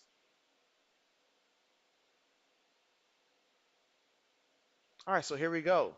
With Hall up under center, one back in the backfield from their own 26-yard line. Play fake. Jared Hall throws it. Oh, it's deflected. It's deflected. I thought he was going to get it there, but it was deflected. And so RC says, JB, Pepsi, or Coke. Well, if you're going to throw my name in there as well, RC, then I got to go with myself here, JB. But nah, definitely Coke. Definitely Coke. Definitely Coke for JB. What about you, RC? And if anybody else wants to chime in for their preference there between Pepsi and Coke, didn't know we were going to have a Pepsi and Coke type of advertisement thrown out there, but maybe they'll throw in a sponsorship someday. 2nd and 10. Hall throws it, gets it completed to the 30-yard line, picked up 4 yards, and that's Lucky Jackson with the catch. Third down coming up, 3rd and 6 for the Minnesota 30-yard line.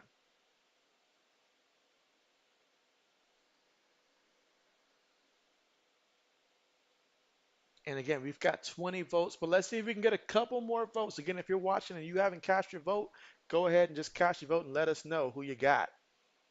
All right, 3rd and 6. Shotgun. Receiver goes in motion. 7 seconds right now on the play clock. Hall looking. Throws it. Ball deflected again. Oh, I thought he caught his own pass there for a second there, but nah, that's incomplete. So batted, and that's going to bring up 4th down. Going to bring up 4th down, 4th and 6, and they will have to punt the ball. Let's see, RC says, okay, JB, but I don't really like dark sodas. You say, but if the Coke is from McDonald's, you'll say Coke. You say, otherwise, you'll choose Pepsi in a pinch. And so, okay, that's fair.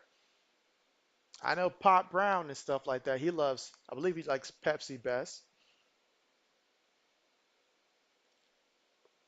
Punts on the way. Catches it from his own 9, opportunity to return it. Makes one guy miss, and still in his feet there, trying to work the sideline there, getting everything he can, return it for 13 yards. Again, that's Tyreek McAllister, which I do like the element that he brings on these returns. I've seen him a couple times today on these returns. Looks nice, fast, can, swivel. I can see him busting a play or two this season. Let's see. RC says the McDonald's Coke hits like an angry ox and a raging bull at the same time. Oh man, RC, what you trying to say? That sounds like a heart attack in the making right there, RC. That sounds dangerous. Let's see. Laney says, when is the opening day for the NFL football season? And so, yes, the NFL regular season starts it's the matchup between the Ravens and the Chiefs, but let me just see the exact date and stuff like that. I know it's always on a Thursday and stuff like that, but let me see. Give JB 1 minute. Yeah, give JB 1 minute, guys.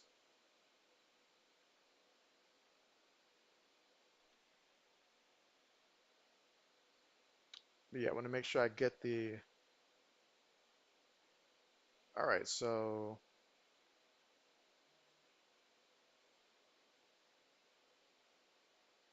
All right, so that's September 5th. September 5th is when the Ravens and the Chiefs will play, Laney. So yeah, that's going to be September 5th is the opening day for the NFL.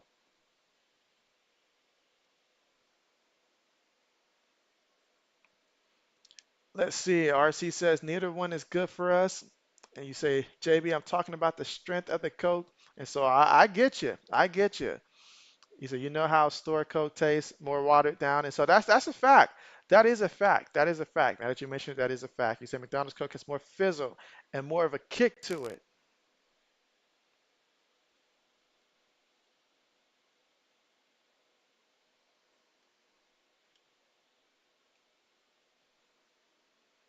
Let's see. Laney says, thank you so much. Love your streams. And so I appreciate that. And I appreciate you. Thank you for coming through.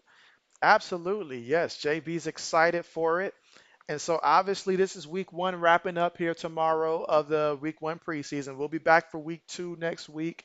And week 2 we'll see a lot more of the starters and stuff like that. So if you really just want to see what your team is going to look like in the first half, that's the week to do it to really get a strong evaluation of your favorite team and stuff like that. Next week is the week to do it. Then the following week, week 3 of the preseason, that's going to be the week where we're just securing roster spots at this point and stuff like that, seeing who's actually going to make the team, those who made it that far and stuff like that. And then after that, there's going to be a complete week where there's going to be just teams just letting players go to reduce the roster sizes and stuff like that before we get to that start of the season between the Baltimore Ravens and the Kansas City Chiefs. Meanwhile, for the Raiders, all right, so let's see, this is Brown actually, Britton Brown that got the carry there, and he's back to line of scrimmage. His first carry of the game to the Las Vegas 22-yard line, 1st and 10. Again, 8 minutes and 9 seconds to go here in the fourth.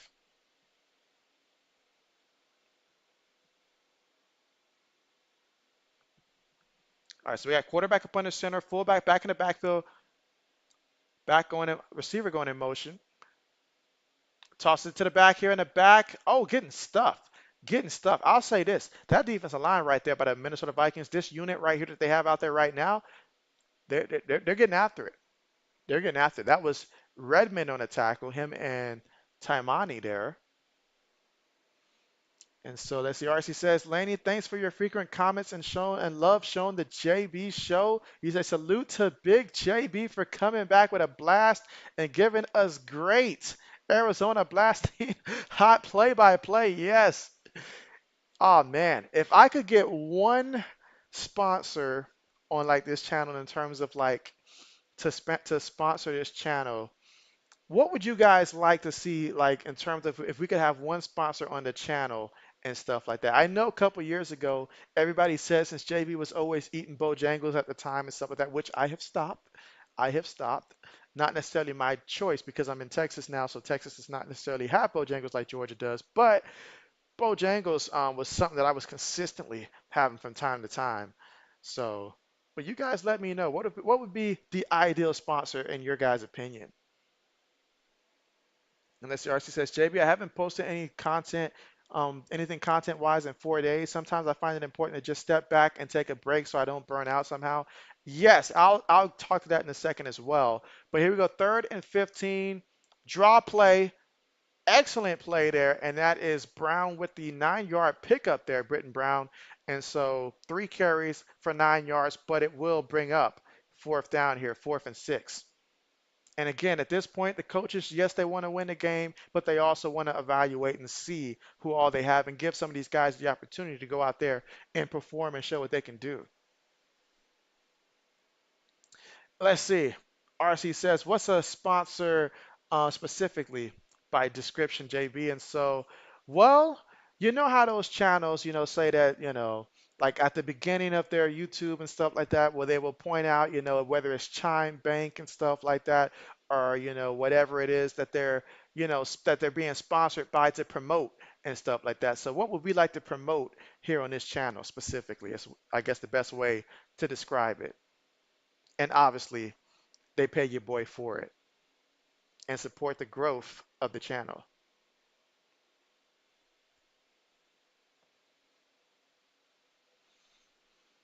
But yeah, so going back to what you said earlier about the whole taking time off and stuff like that, that is very, very important. Because when I first started this channel and stuff like that, like we would have some days where I would post like 20 something different like news alert in terms of just me finding out that a transaction happened and then just making a video. So that means I had to record it, get it out there fast before, the score or anything like that gets it out, and then everybody already seen it and stuff like that. Because when you're doing sport news and stuff like that, it's only relevant until everybody knows about it, in which that's a very short lifespan. So you push a video out there and then it'll catch some interest that day, maybe a couple days after, depending on what the content is and stuff like that. But then after about a week, it's just old news and stuff like that. It's like looking at a newspaper from 1975 or something like that. So it's like not even relevant at that point. Let's see, RC says, sometimes I have backroom content, aka stored content in my devices to upload just in case I don't feel like uploading or doing live streams, but sometimes I don't even like those pre-recorded videos. For me, I don't do a lot of pre-recorded videos as much as I tried doing before, which really pushed me to live stream because sometimes I'll record a video for 30 something minutes and then I'll check the audio, and then when I upload the video, for some reason the audio gets cut out, and it was very irritating that that would happen. Like I just spent 30 something minutes and stuff like that. Like I have it and I can play it on where I would, actually edit the video, but when I would upload it, it just would not, go through it. That plus the fact that people's attention span, if I just post a video, they're not going to watch it more. But if I'm actually talking live and engaging like now, they'll watch a little bit more of it. So those two reasons specifically, I got away from just, like trying to do some type of thing like that. So if I'm going to do something, it's live. And it's just always easier live. So that way, if anybody has any questions or want to give their opinion, it's live and we can interact with each other. So that's why I do that. But pre-recorded videos, definitely, if your audio is working, unlike JB's, it's a good route to go. But for JB, couldn't do it. Couldn't do it.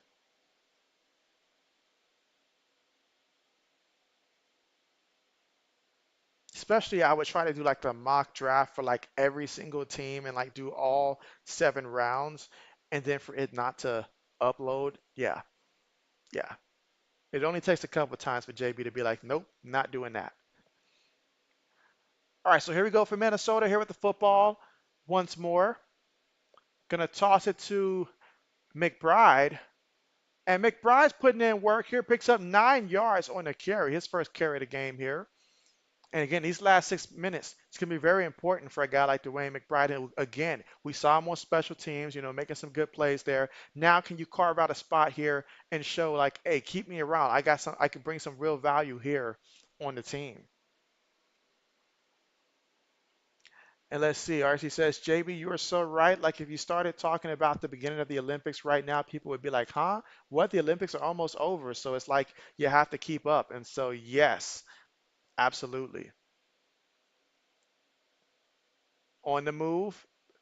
throws it, gets the completion for the first down, and he's going to be brought down almost at that 30-yard line. Excellent job there. The ability to elude the rush, throw the ball in the money to where his guy can catch it, go upfield there. But there is a penalty. And so let's see. RC says, JB, you should do more YouTube shorts. All you need is 30 to 60 seconds to do videos, to do those videos, and also the processing and editing is super duper short.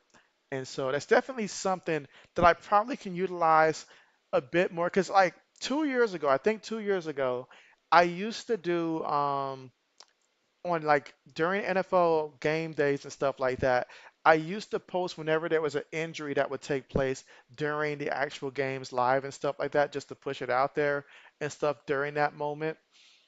But but yeah, so perhaps I may take that route when it comes to shorts and stuff like that, just to put that out there. So I'll look into that because I don't need to say much.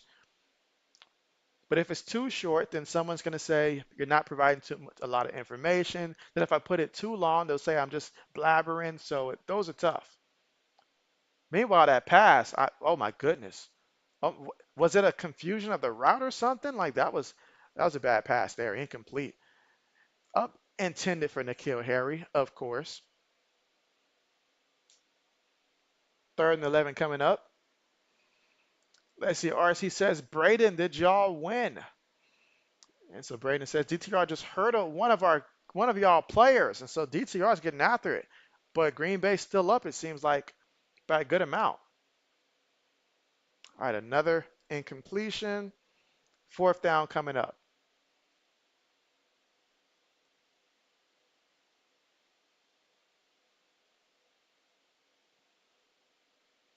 Again, 5 minutes and 14 seconds left to go. RC said, how much did Jordan Love play? And so that's a good question. How much did he play? I don't know how many series they had him play, but I can look up his numbers real quick while we have some time. Meanwhile, punt on the way. Should be returned. Caught from the 33. Slices defenders. Oh, he's got some room. He's got some room. Can he make one more person miss? Oh, if he could have found a way to make him miss. I know he's frustrated. He's livid right now, but that was one heck of a good return. And there's a penalty. Of course, there's a penalty. This is why we can't have nice things. Jordan Love was 2 for 2 for 63 yards. So I imagine that sounds like one series there. All right, so Braden says one drive. Okay, okay, okay. RC, tell me this, RC.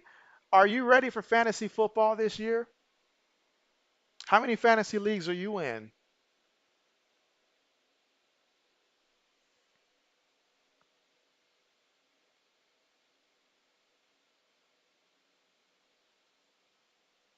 All right, so offensive holding there is what they called against the Raiders.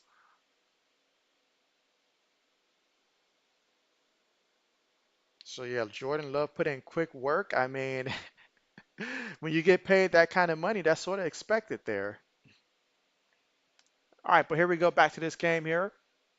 From their own 39-yard line, the Raiders are going to hand it to the back here, and so that's going to be McCormick there with the carry.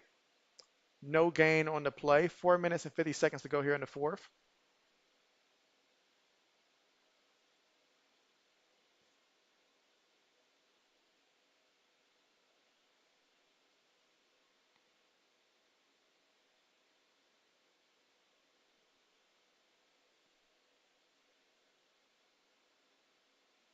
All right.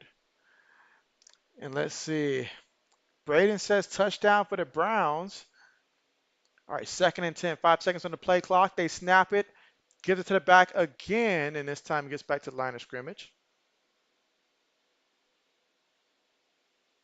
4 minutes and 10 seconds to go. So a great opportunity if you're back right now for the Raiders to go out there, show what you can do. Your team's up. Clearly they want to run the clock, get out of here with a W, and a great opportunity for the running back to showcase what he can do. But here on 3rd and 10, let's see what happens.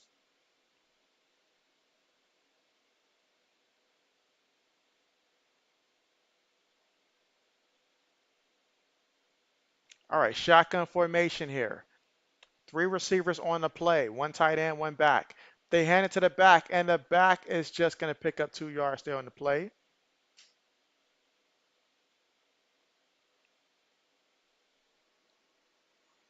And let's see. Braden says, oh, it's coming back. Penalty on the Browns. Let's see. RC says, JB, it's funny how watching content creators makes you want what they are eating. You say you saw a van life content creator eating tater tots, and oh man, you had to mention tater tots. Now JB's gonna want some tater tots. Thanks a lot for that. It's been a minute actually since last time I had some was what, from Buffalo Wild Wings, perhaps. Man, it's been a minute. Let's see. RC says, JB, JB, you said you ain't never played fantasy football a day in your life. You said you don't understand it, you don't get it, you wish you did.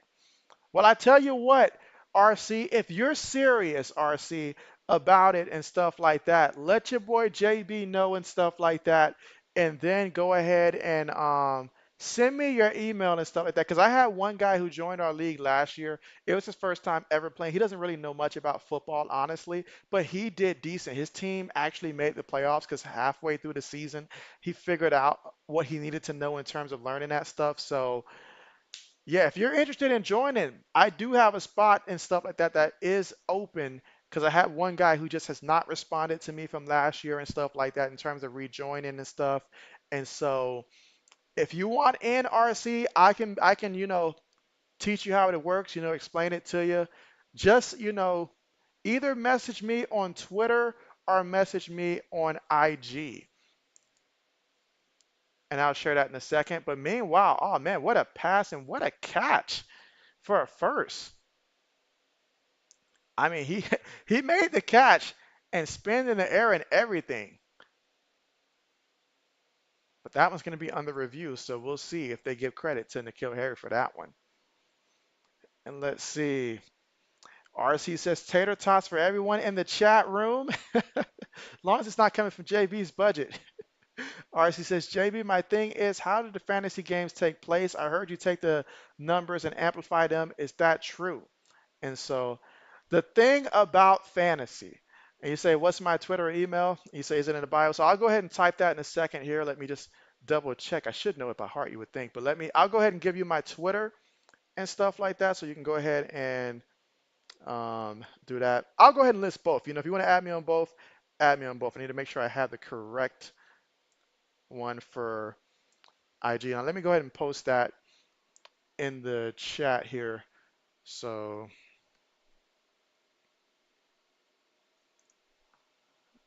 all right. All right, so there's that. So I'll go ahead and post that in 1 second as they take a replay to see if this is or is not a catch.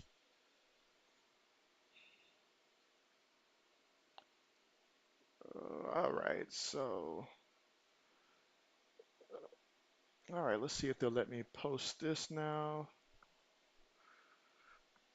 All right, so looks like they gave him the catch there.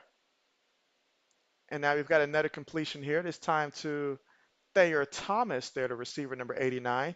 First catch of the game for 6 yards. All right, so there it is.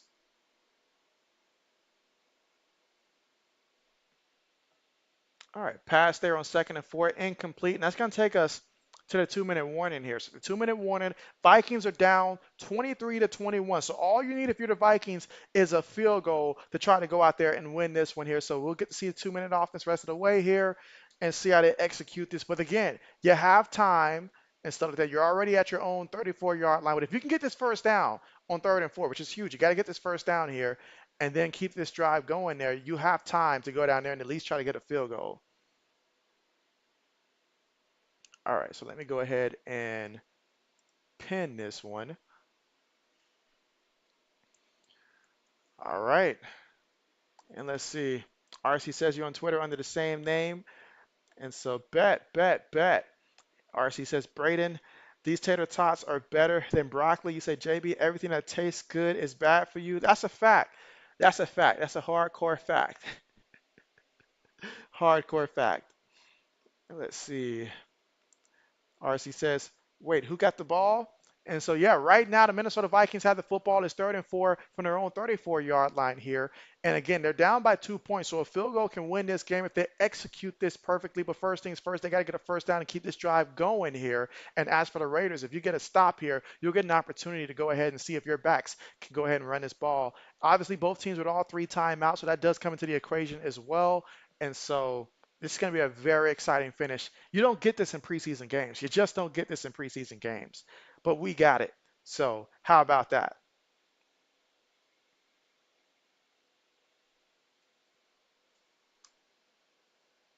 All right. And RC, do let me know once you do send me that email and stuff like that so I can go ahead, be expecting it. And then I'll get that set up today. And then I will do, because like old man, his first time playing fantasy was like 2 years ago with us and stuff like that. So we've had a few people who started off their first time playing fantasy football in our league, especially 2 years ago. It was like the great migration where it was like we had a lot of people that was there 2 years ago, like 20 people. I had to reduce it to 16 and stuff like that after that. But yeah, it's a great league. It's fun. And so you'll learn a lot. You'll learn a lot. The important part is that JB's fantasy league draft starts on the 28th of this month, and so I believe that's a Friday on the 28th. I gotta double check what time did I schedule it for, but yeah, I'm sorry, that's on the 30th, is it not? Yeah, the 30th, because I always do it Friday, so it has to be the 30th, August 30th. Yeah, August 30th is the time, 8 o'clock Eastern time, because I always do it a Friday before the week of the first game. But yeah, I'd like to see Will Richard attempt like a 45 plus yarder at a game winner. And let's see, RC says JB, UCLA, and USC, and I think Oregon are going to the Big Ten. That's right. That's right. That is right. Let's not forget Cal as well. I'm sorry, did I say Cal? Not Cal went to the ACC. There's one more I'm trying to think of that you let Washington. I'm sorry, Washington. Don't forget Washington also. So Oregon and Washington both came over from there, and obviously UCLA and USC. So those are the four that entered into the Big Ten. But that pass was incomplete. So now you're gonna punt the ball because it's the preseason. You got a minute 56 seconds to go, and you're gonna hope your defense goes out there. And your defense has been doing pretty good against the run lately. They really have. This unit that's out there. So you're gonna ask them to go out there one more time in situational football, get you a stop and stuff like that, and then get you the ball back with some time. Because all you need is a field goal. You got all 3 timeouts. So if you can get a good punt, try to pin them deep. 1 second. All right, punt's on the way. See if we get a return here. Fair catch is Symbol from his own 12-yard line. And let's see. All right, so RC said, JB, I have heard a lot of people absolutely love it and stuff like that. I'll tell you this, RC, fantasy changes the way that you think about football and stuff like that. It's the difference between if your favorite team is playing against a team that you typically would not be rooting for, but they have a player that's on your fantasy team, and you obviously want your team to win. But if your team can win and the other guy does what you need for him to do, or maybe there's a guy who is on your team that's on somebody else's fantasy league and stuff like that, like it just adds another element of excitement for it. All right, tosses it to the back. Gonna lose a yard in the play.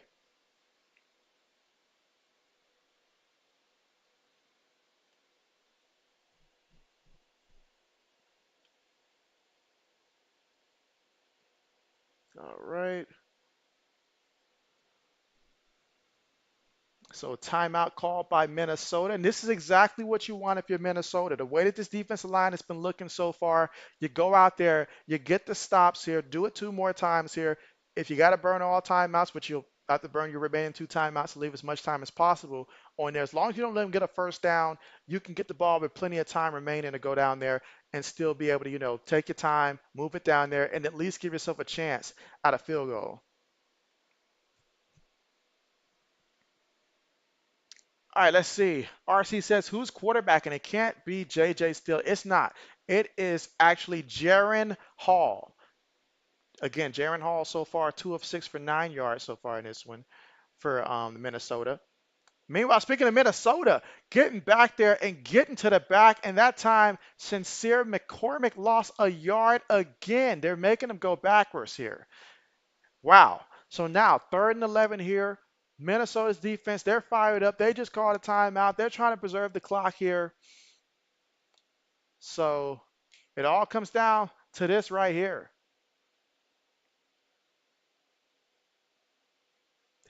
Nick Mullins is like, man, I'm in trouble. I'm about to get reduced to the 3rd string already, and I didn't step foot in the field. He's like, this ain't fair. Braden says, see you, JB. Great stream. Yes, see you, Braden. Take care. See you next time. And just a reminder for everybody that's on, tomorrow, JB will be streaming the Cowboys and Rams game, which takes place at 4:30 Eastern Time.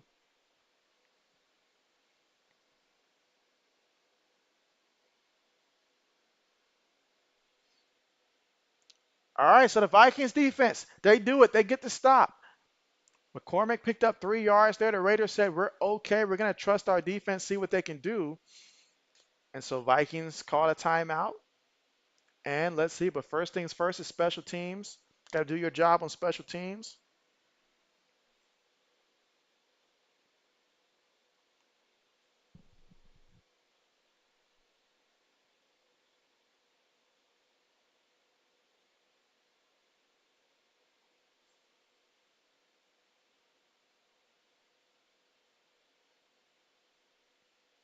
All right. So 4th and 7, their own 15-yard line, got a punt. Again, 3 plays, 2 yards, just 10 seconds off the clock. So if you're Minnesota, defense did their part. Those guys did their part. If I see anybody drop from that Minnesota unit right there, definitely interested in seeing where they end up at because they are showing that they belong. But now, Minnesota, another chance here to try to get in field goal range.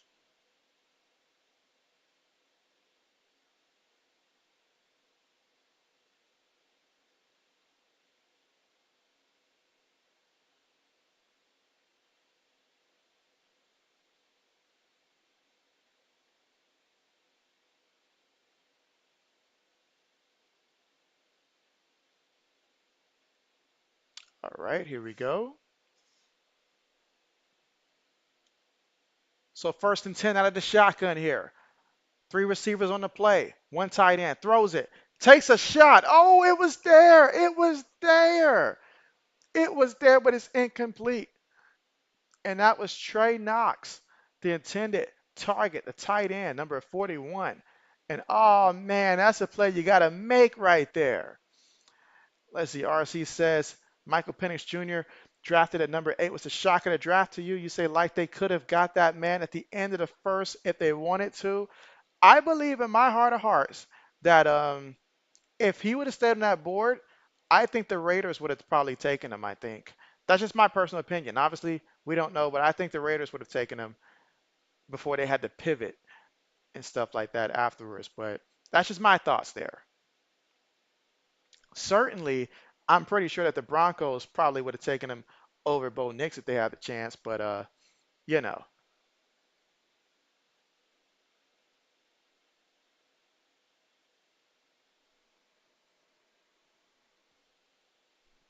and let's see how is the poll. All right, 1st and 10. Ooh, bad overthrow, incomplete. Tried to get it to McBride there on a short pass. Try to set up some type of screen there, but didn't work. So now Jaron's going to have to see what he can do here on 2nd and 10, but that's not a good sign when your head coach is like, I'm doing everything I can. Why won't he just listen to me? He's frustrated.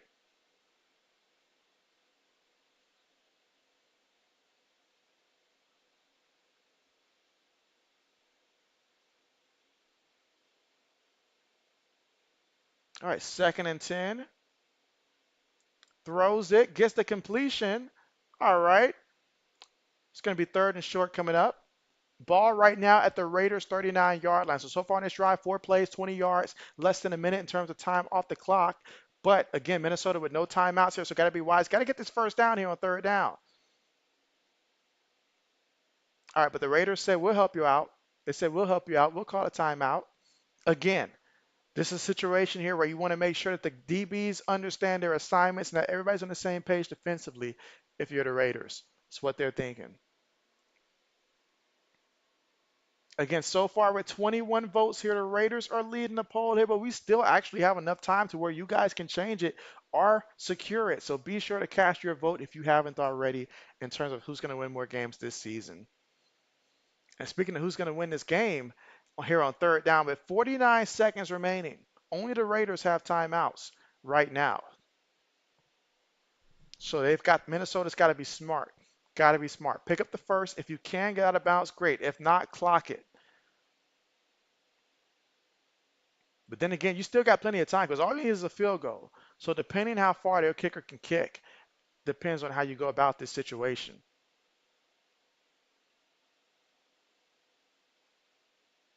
All right, so here we go.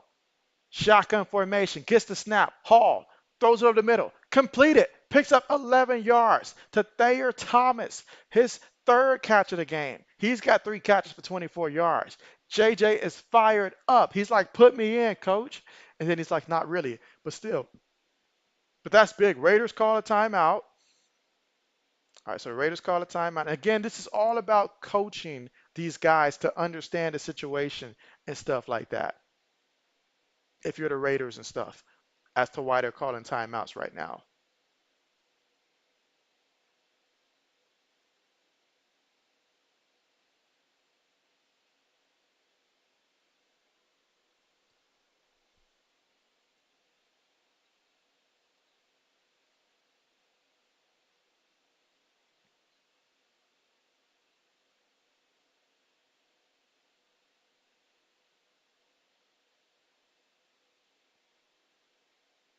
I see that the Chiefs and the Jaguars are getting started in their preseason matchup. All right, but here we go. Shotgun. 45 seconds left to go in this game. Raiders up by 2. But the Vikings, they're going to hand it to the back out of the shotgun, and he's going to pick up about 5 yards there on a carry. So Dwayne McBride out there. Pretty good day for him. Pretty good day for him, I feel like, especially mostly on special teams. But also you add this as well. Raiders call their timeout. Final timeout. Neither team can stop the clock via timeouts anymore. And so RC says, who's going to make the team? That's the question that even JB wants to know. Who's going to make the team?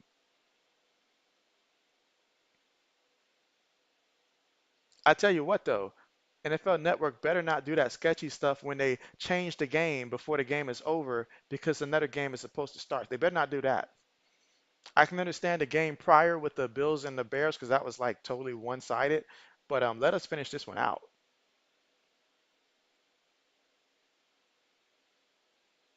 All right, 2nd and 5.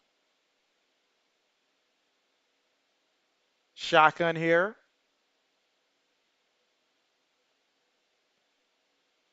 All right, runs a draw, and he's going to pick up 3 yards there. Again, that is McBride again on the carry. He's got 3 carries for 17 yards in this one.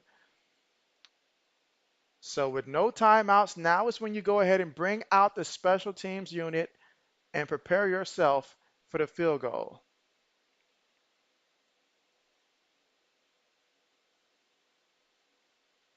All right, so they're going to opt to go out there and actually spike the ball. I was wondering why wasn't the special teams going out there, but they're actually going to go ahead and clock the ball, which makes sense. It's 3rd and 2, so okay. Hall looked like he hesitated and thought about taking a knee. Boy, if he would have did that, if he would have had that kind of a brain fart and did that, bro, that would have been terrible.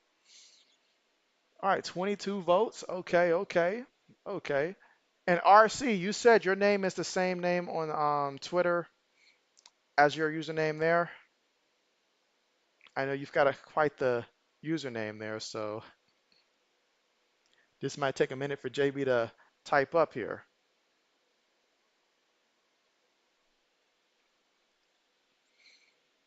All right, field goal is up, and it is good. The kick is good. Minnesota wins the thriller here in the preseason. But don't tell these guys that. They're full celebration mode right now.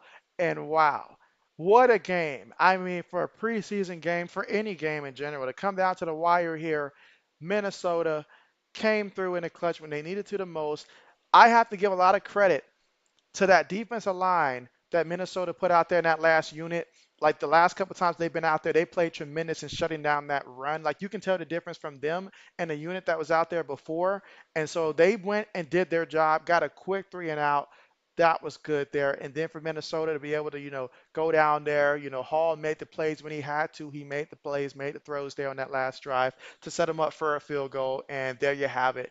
Vikings win this one 24-23 over the Raiders. But both teams played tremendous in this game here. I've seen a lot of things that I did like and a lot of players that I did like how they performed. So that was outstanding there. RC says, it feels good outside, JB. You said, JB, did you find me there? And so I was about to find you until, well, let me go ahead and find you real quick now so I can go ahead and add. I would like to add you today so I can go ahead and create the schedule because I do my own customized schedules and stuff like that. I feel like it was about to show you, but it disappeared. Let me try this again. All right, here we go. Here we go. All right, so I just followed you there on Twitter, so I got you there. RC says, thanks for another amazing stream, JB. And so, yes, I appreciate it, and I appreciate you, my guys. So, yeah, I'm about to shoot you that message. So just send me over your email, and I'll be able to do the rest on my part once we get you at least signed into the Yahoo Fantasy and stuff like that. So absolutely, but appreciate you for coming through and appreciate everybody for coming through. It's been great. It's been real. We had great participation in today's poll. 22 votes were casted here, and the Raiders seem like they're going to be victorious here in terms of winning the poll that JB put up there. But it was a close one, and something tells me in the regular season it's going to be close as well. RC says, there we go. Victory for your Vikings. And so there it is, the Vikings coming away victorious in this one. So again, thanks everybody for coming through here for the stream. JB's going to go ahead and end this one, but it's been great. It's been real. And again, JB will be back again tomorrow for the Cowboys versus the Rams. That matchup there is going to be 4:30 Eastern time. So hopefully I'll see you guys then.